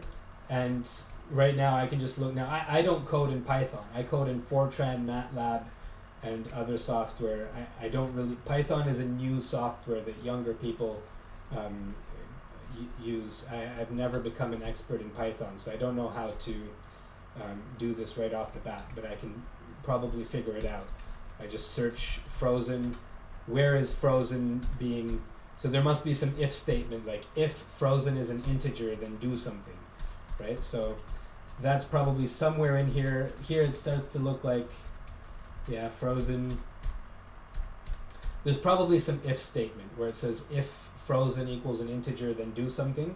So we would just add another statement, like if frozen equals a string, and the string is equal to core, then just make the integer the appropriate integer. So for a first row atom, you're going to want to freeze the helium core. Probably not for lithium and beryllium. Usually these programs are smart enough that they know if it's lithium, you don't want to freeze the helium core, because then you're freezing 66% of your electrons. Out of the 3 electrons, you're freezing 2 out of 3 of them. So usually people would do it beryllium and lithium, you wouldn't freeze the helium core. All of these boron to neon, you would freeze the helium core. Aluminum to argon, you would freeze the neon core. sodium and magnesium, you would freeze the helium core, not the neon core. And just like that. So the logic is easy. You can probably code that in Python. And then basically you would contribute that to PySCF, and then you can see there's contributors. So there's 105 people that have contributed to this open source software. For some reason, GitHub takes very long to load the contributors, but you can see that Chi-Ming Sun, the primary author of PySCF, he has contributed 4,000 commits and 1.5 million lines of code to PySCF. Jared McLean, who finished his PhD at Harvard University and now he works at Google's quantum group. He contributed a lot towards the end of his PhD in 2018 and at the beginning of his life as a Google employee. And then there's this PhD student at postdoc at Columbia University. There's this PhD student in atomic physics contributed.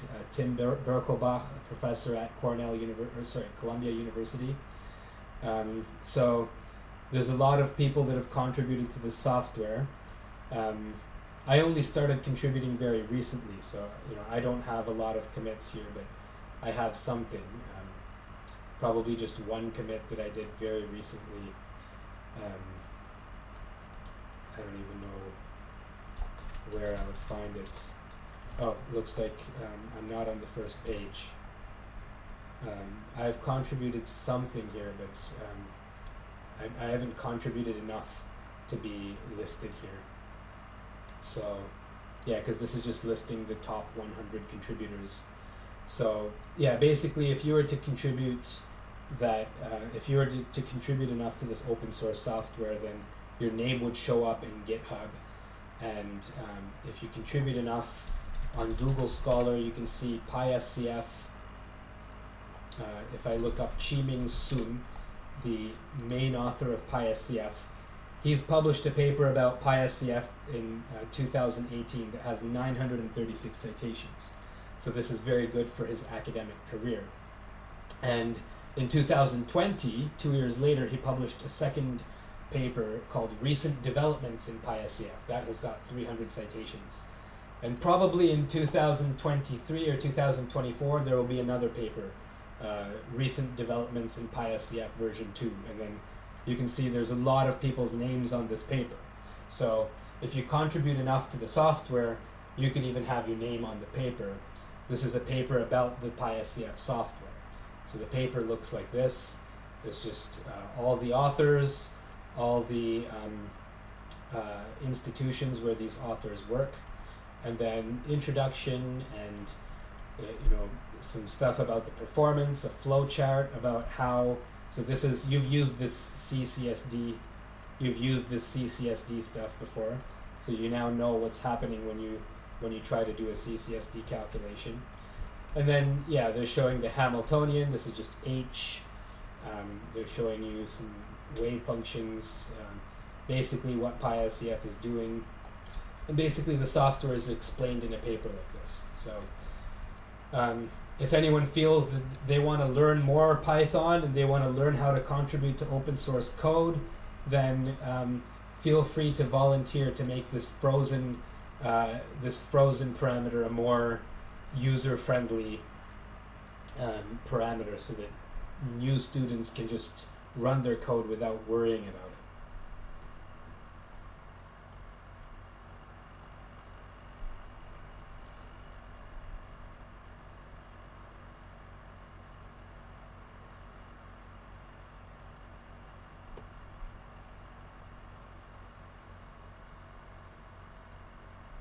With only 5 people in the room, I don't mind if people unmute themselves, and also if people have to go. It's been 2 hours now, so if anyone needs to go, I don't mind. I think I'm going to go work on the calculation and send you the results. Very good. Yeah, don't send them to me. Send them in the group. Yeah, I'll send it on the thread. Yeah. Okay, anyone else? So, London, Henry, Rose?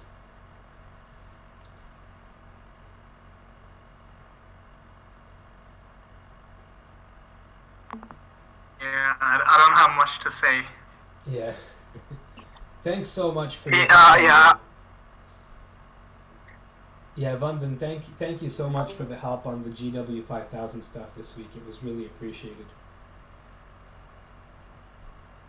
I guess it's a little bit adjacent to what I guess this GW project is on, but I did a little, like, class project on, like, basically calculating the ground state energies, like VQE, but with a quantum computer. So, like, we just used, like, the IBM, like, quantum computer, and we just had access, like, through the class. And I was wondering, like, are you also interested in, like, doing, like, quantum computations with this, or is it really just, like, the supercomputer used?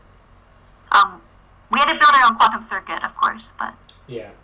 So, I will tell you about... I'm not very good with politics, so I might say something bad here. I come from a quantum computing background. I studied it as an undergrad, as a PhD student, and a lot of my papers are on quantum computing. If you look at my papers on Google Scholar, for example, here, are you a PhD student, Rose? I am. So you're doing a PhD, but I'm not a computational person. So this is like my first ever Yeah. You're doing a PhD in chemical engineering? I'm doing it in electrical engineering, but it's really more like material science. Okay, are you doing quantum computing for your PhD, or is this just for fun? I really wanted to be focused on that, but my group is kind of more focused on something else. Okay, so your group is doing quantum computing. Or sorry, your group is not doing No, quantum we're not computing, doing. and you want to get into it. Yeah, I want to do more computational work. Yes. Yeah.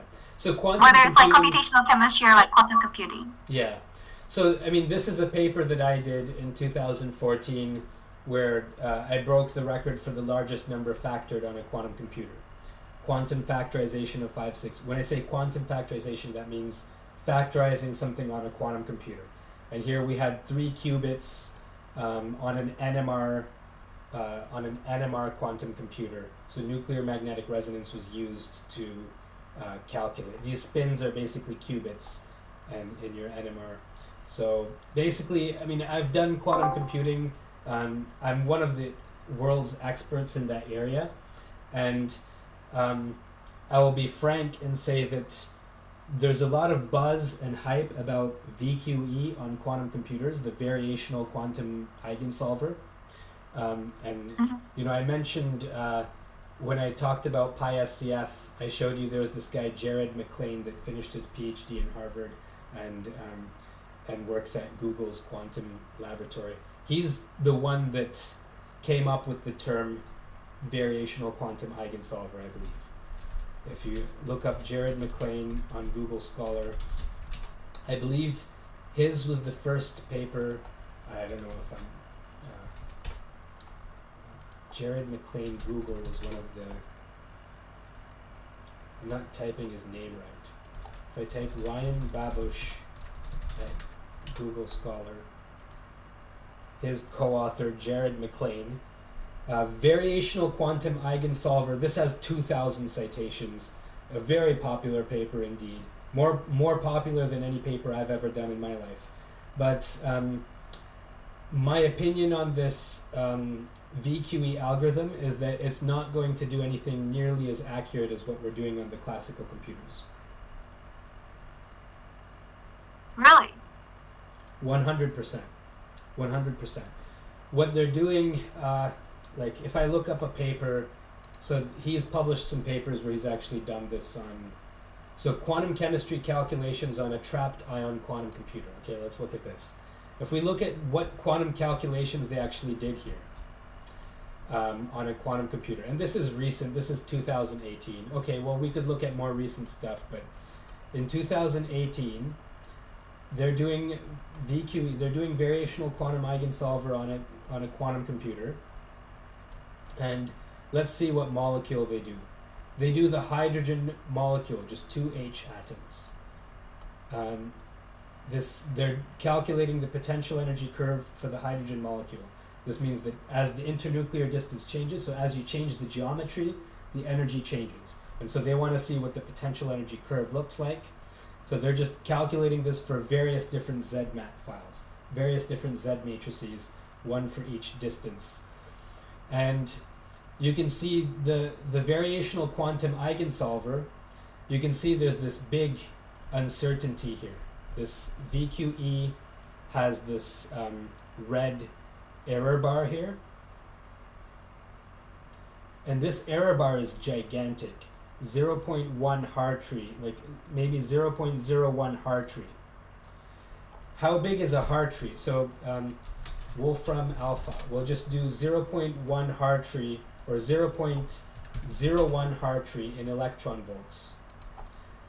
0.01 Hartree in electron volts. This is 0.27 electron volts.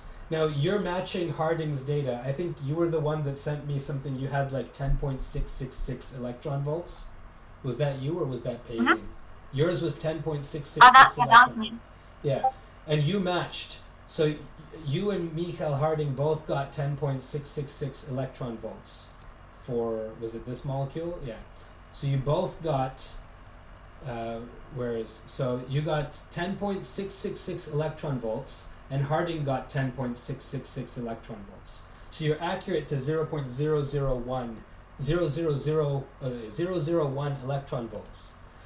Now, this small difference in Hartrees is equivalent to 0.2. That's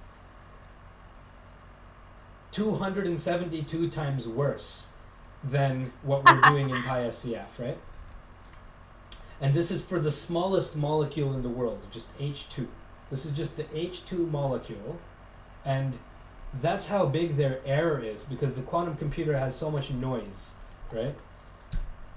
Yeah, that's true. This is so funny. Actually, we had looked at this paper we basically did this paper for a project.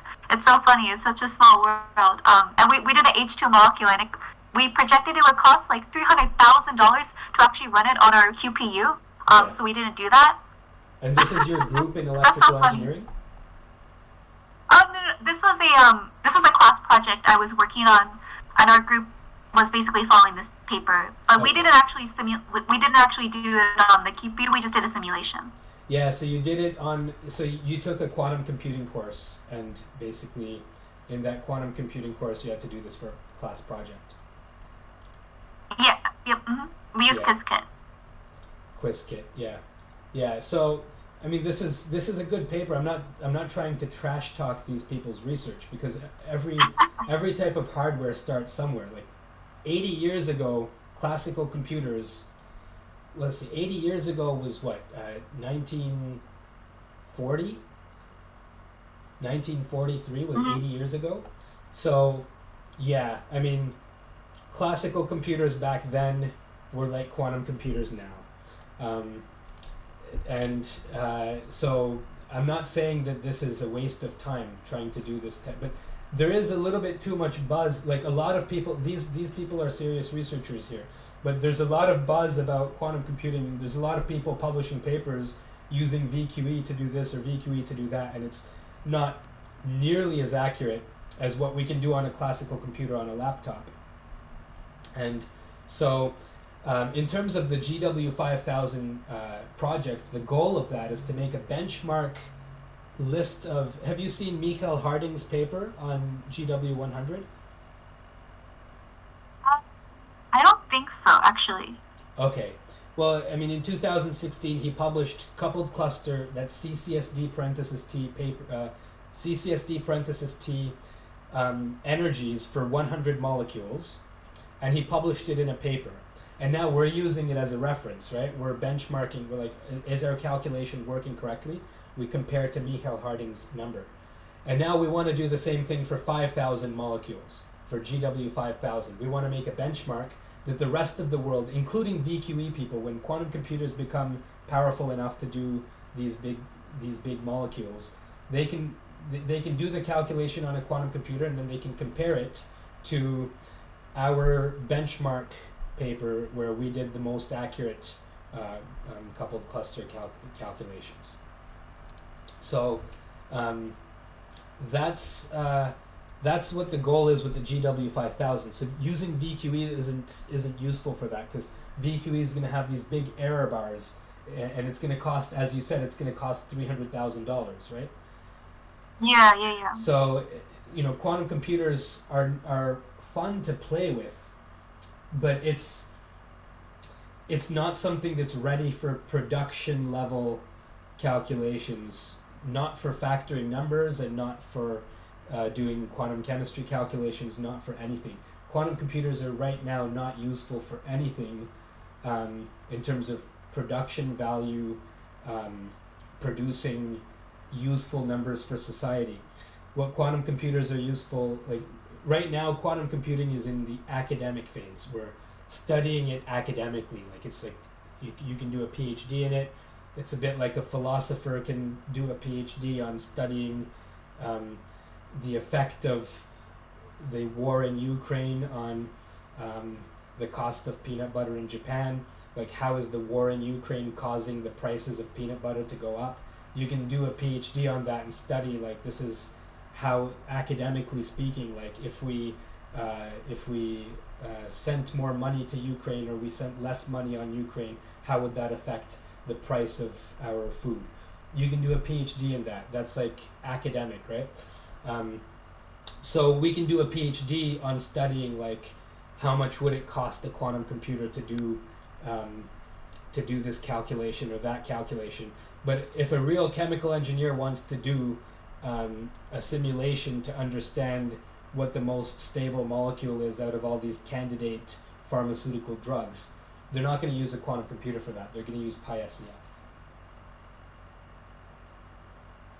Okay, that makes a lot of sense. Sorry that it was a bit long-winded. Like, I'm not very good with politics, and I've been known sometimes to say things that offend other scientists. So, Jared McLean is a good friend of mine. And, it's definitely in line with what I've heard before. Like, apparently, my university has a lot of quantum buzz as well, and I've heard that it is a little bit overhyped, a little bit. It is, yeah. Which university so that makes a lot of is that? sense. I study at the University of Washington. University of Washington, yeah. Washington, St. Louis? Nope, it's in the state of Washington. Oh, yeah, so it's in Washington State. Yeah. Yep. Yeah, there's a lot of very good quantum chemistry people there. I believe Anne McCoy is at University of Washington. Anne McCoy. She's a theoretical I actually haven't heard of her before. Because okay. you're in engineering faculty. Yeah, well, yeah. Yeah, so Anne McCoy is really famous in computational spectroscopy, I would say. But she doesn't do electronic structure like what we're doing. So she doesn't do coupled cluster. What she does is solve the vibrational problem. So it's a different Schrodinger equation. She basically solves, like, to get vibrational energy levels, not the electronic energy levels. So for a molecule like this, you have a potential energy surface, and you can see, like, they have 4 different methods here. They have Bravi, Kitaev, Hartree-Fock, and Jordan Wigner Hartree-Fock, and they're getting, like, completely different energies. Like, this is an entire 0.1 Hartree difference. So that's like 2.5 electron volts different. But anyway, so you have this potential energy curve, and then you solve the Schrodinger equation, the vibrational Schrodinger equation, and you get the vibrational energy levels. So the quantized, you know what I mean? Quantized vibration. Yeah. So, like, it's probably on the, like these vibrational energy levels, that's what Anne McCoy solves for. There's also, I think Kirk Peterson is at Washington State University. This guy is really famous. So this guy builds basis sets. So this CCPVDZ and Def2TZVPP, all these basis sets, you see this paper has 2,000 citations.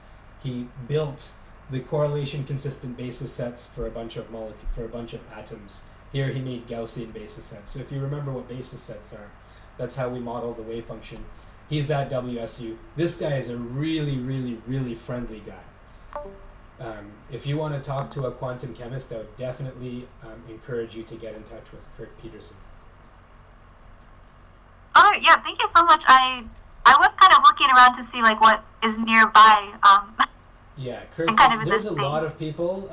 There's another person I know, Stephanie Vallot, at Washington State University. She's a new professor there. She just finished her PhD a couple years ago, and now she's a professor at University of Washington. She doesn't do electronic structure. She does dynamics. So like understanding how the wave function changes in time. So we're doing static energy calculations. We're trying to find what the energy is when it's in its ground state. If you want to understand, like, if I put a molecule in an electric field, how does it change? Then she studies that kind of stuff. So she's a new professor. She's not as experienced as Kirk Peterson and Anne McCoy, but there's a lot of good quantum chemists at Washington State University for sure. For electrical engineering, well, yeah, I would be careful not to waste too much time on quantum computing. It's fun to learn about, and learning the basics is not a waste of time. But if you start trying to do production level calculations, like let's calculate energies on the whole GW100 basis set, in my experience, that type of project, there's a lot of buzz around it. Like, there's a lot of hype, but 10 years from now, everyone's going to realize that it was nothing useful. Okay. And that's important. Like, I've published papers where this is all from experience, right? I've published papers that have got 500 citations, 155 citations, 128 citations, and then I've published papers where I spent 2 years doing a project, and not $30,000, but I spent time and money on projects, and I only got, like, let's say 1 or 2 citations, right? So it's important that you take advice from more senior people who know from experience what's useful and what's not. Your supervisor probably has more experience than you, and if you start doing things that your supervisor doesn't approve of, then it's possible that you could fall into a trap where you're spending time on things that more experienced people would say is not the best use of your time. Okay, that makes a lot of sense. Thank you. Yeah, actually, I don't know if you know this material, but I actually study perovskites for my research. That's a very good field. Like, that's what you study right now in your PhD? Yeah, we're trying to make them better with machine learning. Yeah, But, perovskites. 10 years ago, like, perovskites were first discovered at Oxford, right? By in 2009 or so. There was an Oxford professor. So you're basically trying to come up with more efficient solar cells, right? We're actually doing LEDs because we want to do electrically pumped lasing. But yeah. I see. Yeah. So perovskites are very useful for solar cells as well. I mean, they were discovered earlier, like in the 1800s and stuff. Mineralogists found this stuff, but recently, they don't even mention Oxford here. So I don't know. For solar cells, they became very popular recently because of this 2009 paper from Oxford. I think the 2009 paper was Miyazaki. I'm talking about not a Japanese. Oxford PV is now the name of the company, that's the spin-off company, and there's Professor Snaith. Yeah, so Snaith, Henry Snaith. Yeah, so this guy published this paper 2012, and this paper alone has 10,000 citations. And this guy is young. This guy, he has an H index of 159, but he's not very old. I think he's in his 40s. So he's actually not that old. And this hybrid solar cells based on organometal perovskites, this made everyone in the world very interested in perovskites.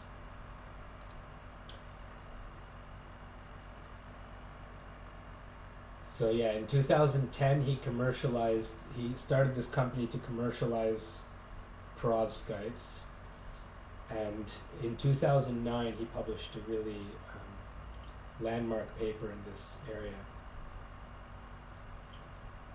So yeah, perovskites, it's a hot field for sure. I guess I'm kind of interested though. They're polycrystalline. Like, I wouldn't say they're very like well ordered at all.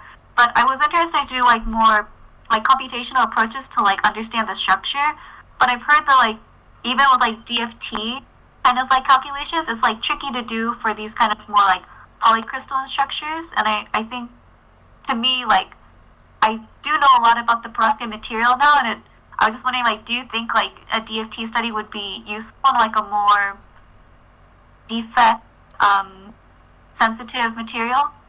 I think hundreds of people have already done DFT on perovskites. They have. But I've heard from a different professor who's like pretty well established, like they're not as useful. True. Yeah, because of that DFT reason. isn't very accurate. DFT is less accurate than coupled cluster. Oh, okay. DFT is a very, very approximate method at the moment. It has the potential to become more accurate, but the thing is that it uses I answered a question about this matter modeling, DFT, density functional theory. Okay, let's see my answers.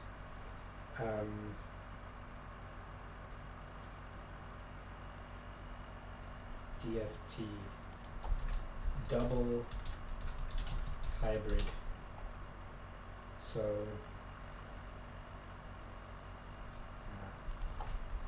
DFT developments.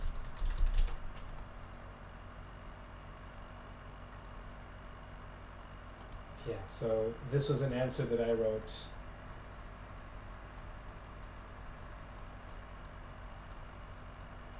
This was May 30th, 2020. So these are a bunch of different DFT functionals: the local density approximation, the generalized gradient approach, the meta GGA, and then hybrid and double hybrid. This is measured in in kilocalories per mole. The double hybrids are the best functionals, the most accurate functionals. And they're still 1.8 kilocalories per mole away from coupled cluster. This is all benchmarked against coupled cluster.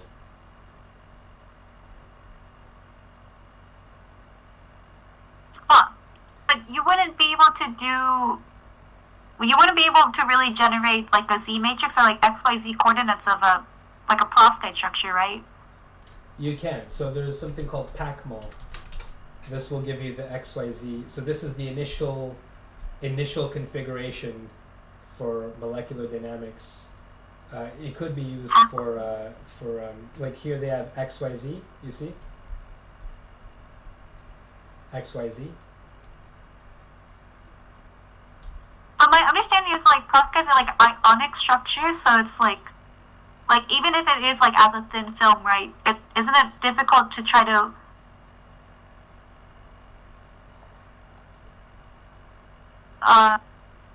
like if you have something like ethane, for instance, like it's kind of easy to see like how the atoms are arranged, but like for a perovskite, you'd have to like I guess set up some type of like unit cell first, and to me, I feel like it's less easy to try to make it like a Z matrix or like an XYZ coordinate structure for kind of like cubic or a more like a coordination complex. So there's different. So there's Z matrix, there's XYZ, there's other formats as well. There's not just those two formats. Oh. So for these crystals, you can just have these parameters like the angle there's the angle of crystallization and stuff, and with those parameters you can make the whole. But you could make an XYZ for any material.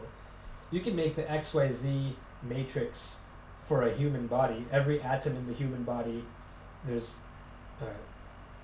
There's 100 trillion cells in the human body, and each of those cells is going to have a lot of atoms in them. So you're going to have trillions and trillions and trillions of atoms, but you can make an XYZ matrix for the human body.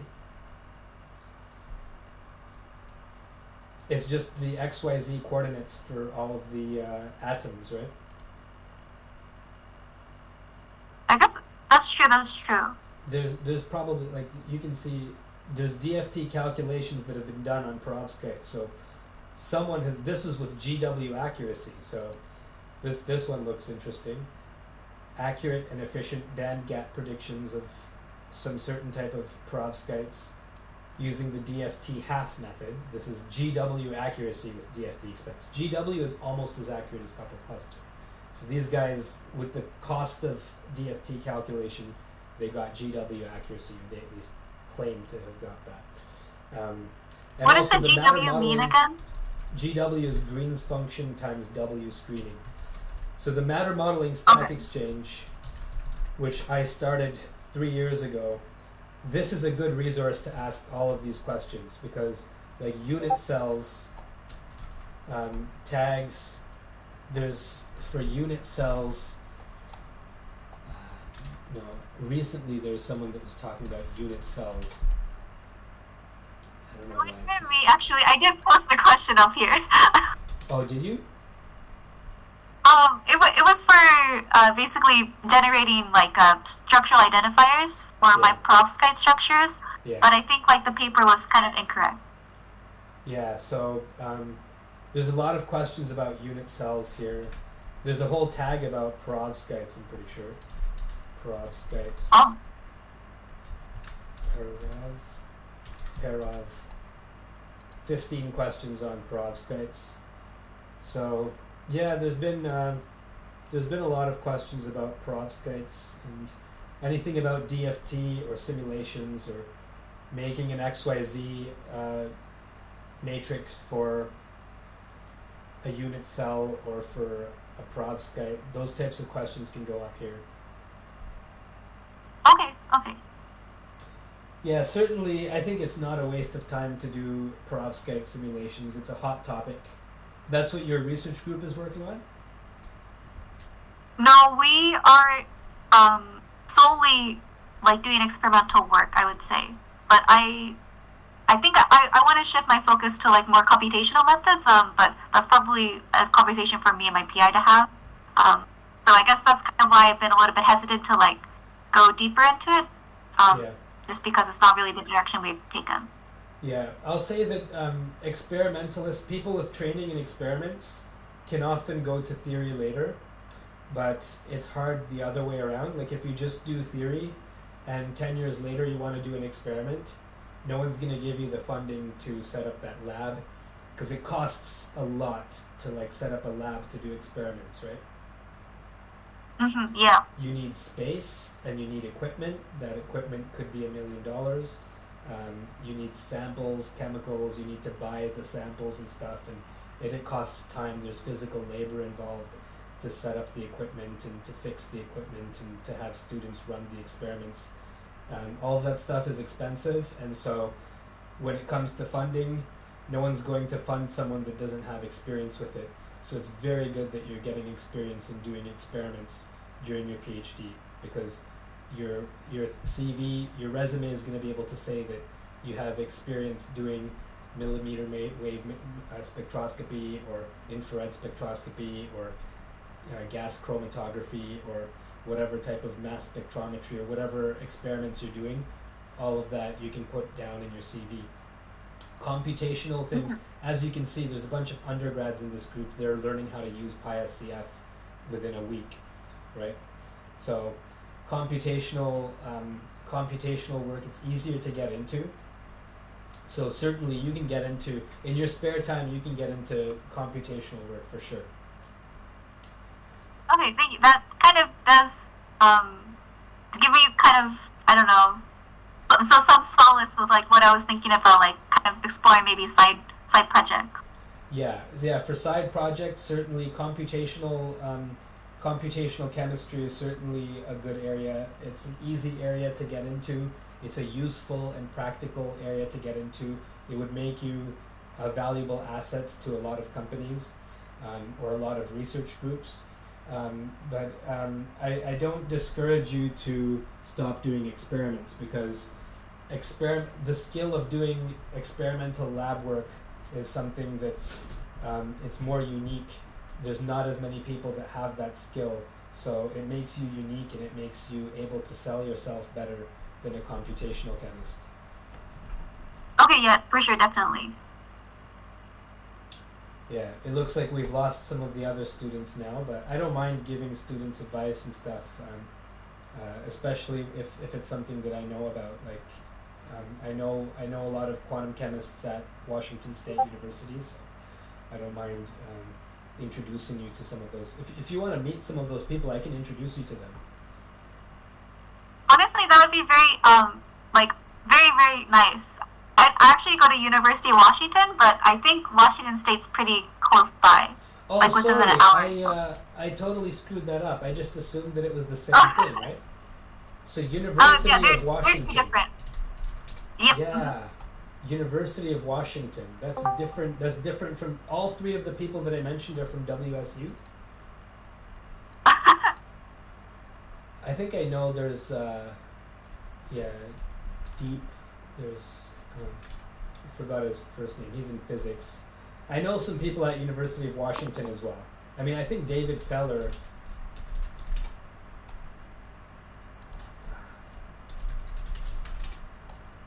David Feller is at Washington State. Sorry. Okay, Washington State University is good for quantum chemistry. I said the wrong thing. University of Washington is also a good university, but I don't know as many people there. Oh, I can at least look at, I guess, what people are doing in the area. Yeah. So I'm curious how you found out about this project, because I had put an advertisement out for undergrad students from Oxford and Cambridge, and I didn't know that the advertisement got further away.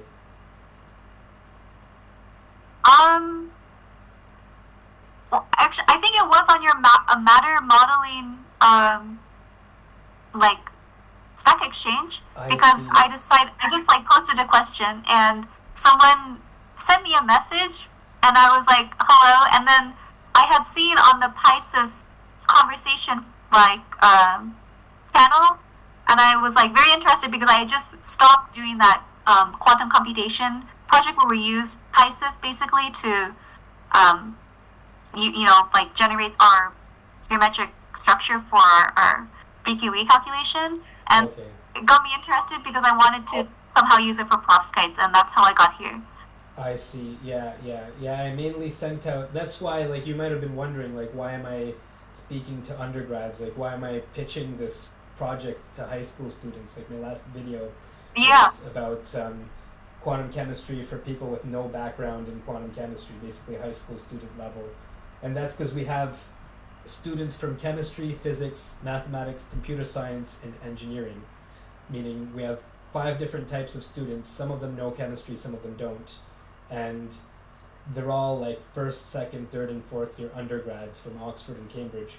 So basically, I'm teaching them how to do this stuff from scratch without much background. And I guess on matter modeling Stack Exchange, if you were interested in PySCF, I might have told you that I have this project going on, and you're welcome to join it if you want to learn. I think for most students joining this project, the biggest benefit is that they'll get the experience of publishing a paper. But apart from that, they'll also learn all of these computational tools.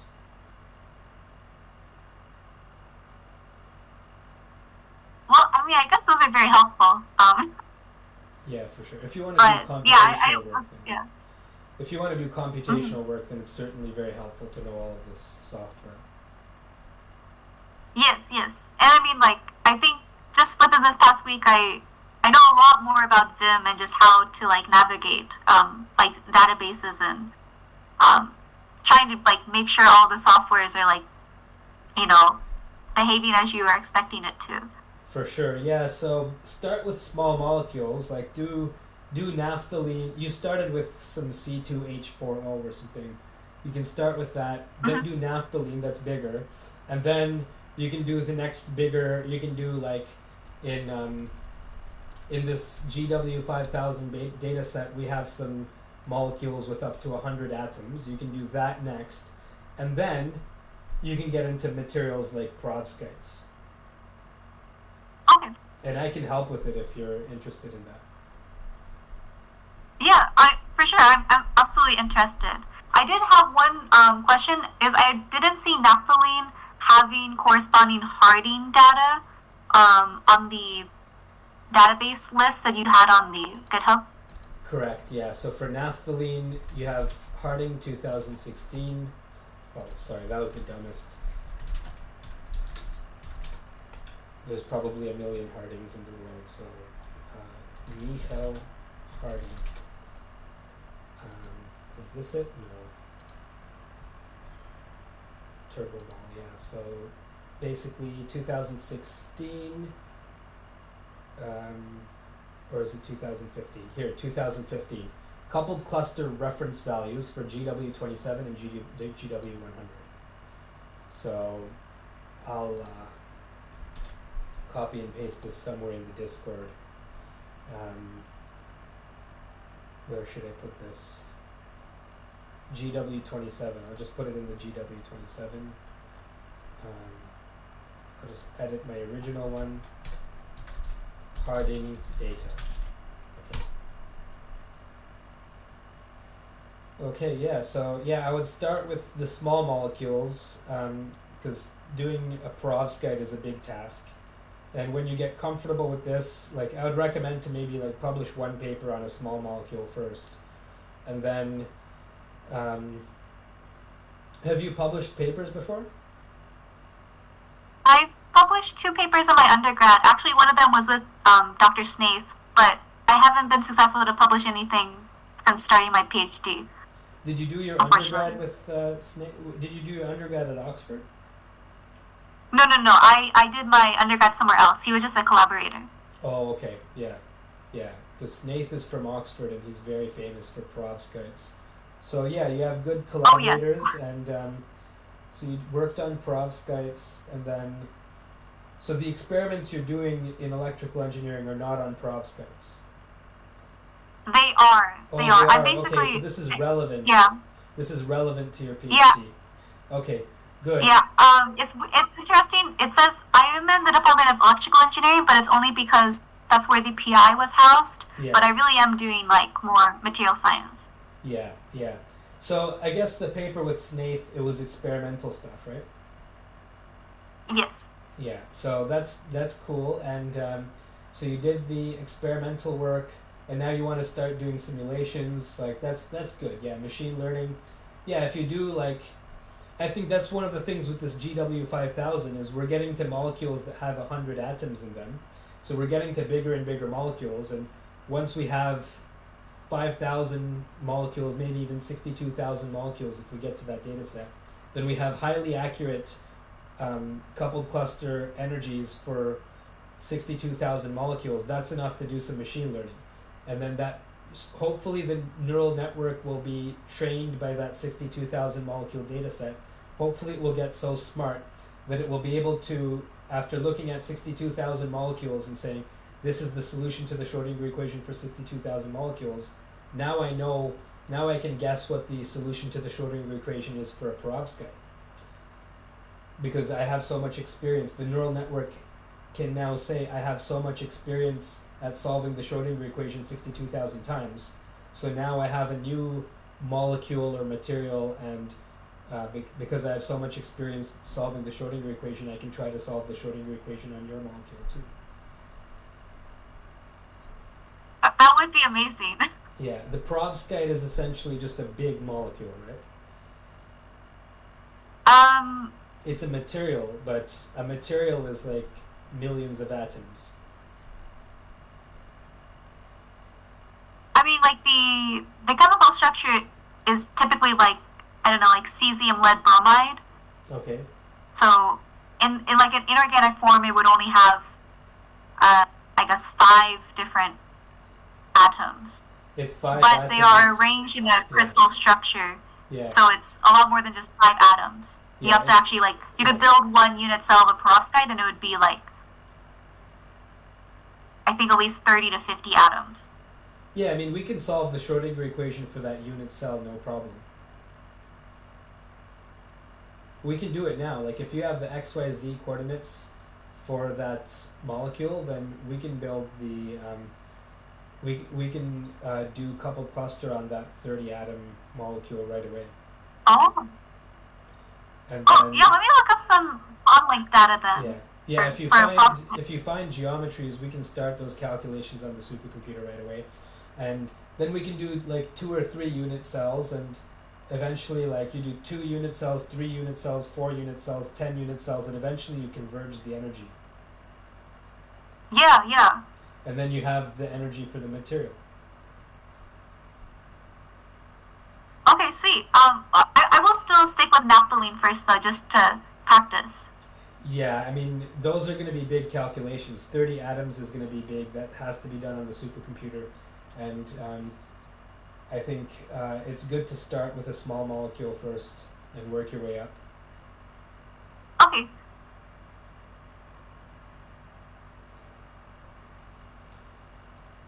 Okay, Sukrit is back. Henry is still there. You guys have any questions? You guys want to talk about anything?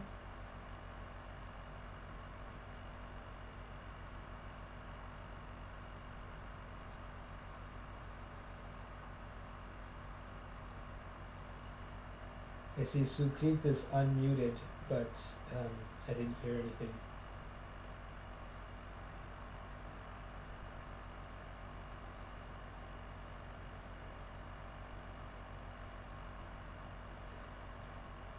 Henry, you still there?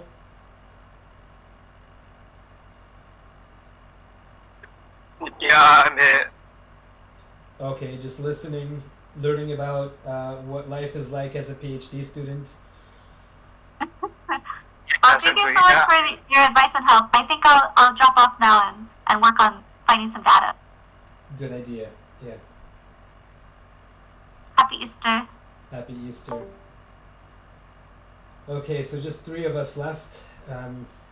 Yeah, hopefully that wasn't too boring for you. That's like a preview of what life is like as a PhD student. I didn't know she was a PhD student. I didn't. I couldn't quite figure out who she was, this Rose, because she wasn't part of the Oxford-Cambridge recruitment. So I couldn't figure out who she was at the beginning, but yeah, now I understand she's a PhD student at a different university.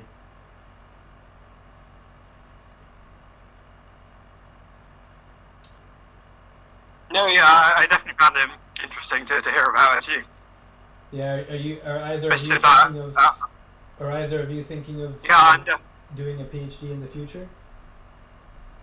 yeah, I'm considering it. I mean, I start time. Are you in first year right now? Yeah, I am. Yeah. Yeah, but these years go by fast, right? Like the undergrad program is only 4 years long, right? So you have 3.5 years before you start your PhD, and you would be applying for your PhD in the Michaelmas term of your 4th year. So it's in the summer. It's like in your Trinity term of your 3rd year that you're going to be reaching out to professors to try to ask, like, would you take me as a PhD student? And so by that time, by the end of your Trinity term of your or sorry, if you're in Cambridge, then it's not Trinity term, it's Easter term, right? But by the end of your 3rd year, you should definitely have a couple papers published, just like Rose said that she had 2 papers published as an undergrad student. So if you don't have papers published as an undergrad student, then you're competing with people for to get into a PhD program. There's other people that have papers. They're going to select those people with papers rather than you. So unfortunately, like, this is something no one tells any undergrad students. Like when you're in your classes and stuff, they're just teaching you. You're just doing a bunch of lectures, teaching you a bunch of stuff on the blackboard, on the chalkboard, making you do a bunch of homework, but they never tell you that you have to do research and to publish papers in scientific journals if you want to get into a PhD program. And you basically got to publish those papers by the end of your third year, because it's in Michaelmas of your fourth year that you'd be applying to get into the PhD programs. So certainly within the next 2 years or so, you want to try to have 1 or 2 papers published, in my opinion.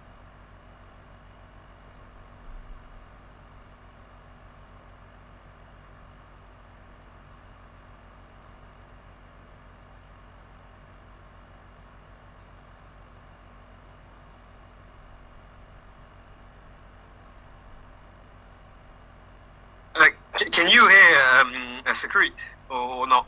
I cannot hear it. He's unmuted, but I can't hear him. No, because he is speaking and I can hear him. So maybe you have him muted, or because I can hear him. So can you see my screen right now? I can see your screen. Yeah.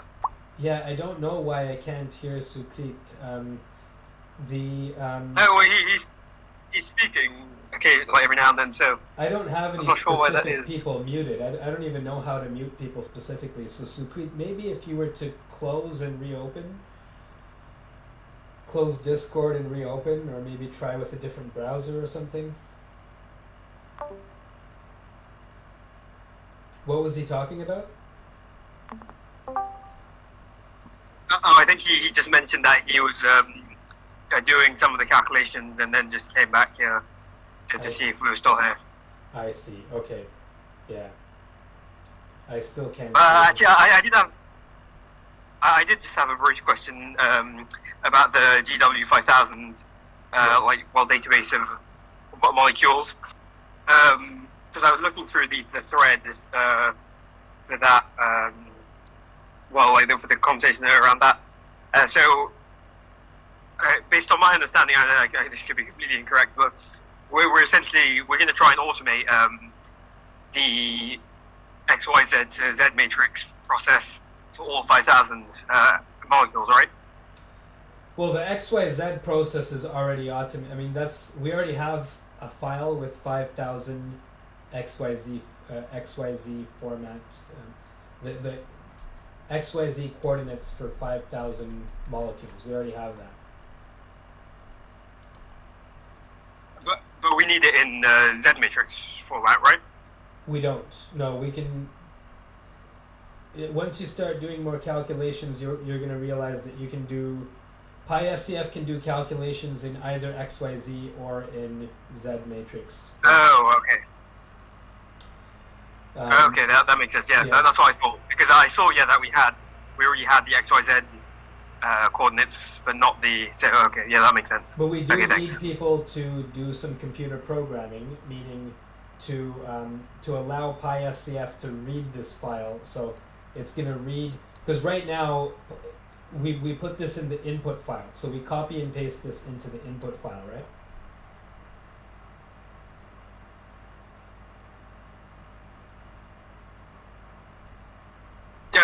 Yeah. That makes sense. Yeah. So instead of copying and pasting, instead of making 5,000 input files and copying and pasting this into every input file, we just want PySCF to be able to read this. Like it's just going to read this molecule name, and then it's going to pull these XYZ coordinates from the database. Okay. No. Yeah. So essentially, just simplifying the process, so we don't have to do it for each individual molecule. Correct. Yeah. So then it's going to be automated. Oh, okay. Oh, yeah. That does sound interesting. Actually. Yeah.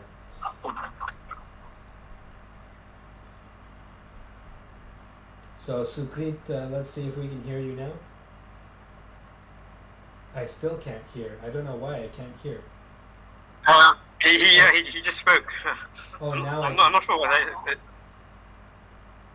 No, I'm not hearing anything. Can you hear me? I can hear you, Henry. I can hear you, but I can't hear Sukrit. What? Well, he's speaking too.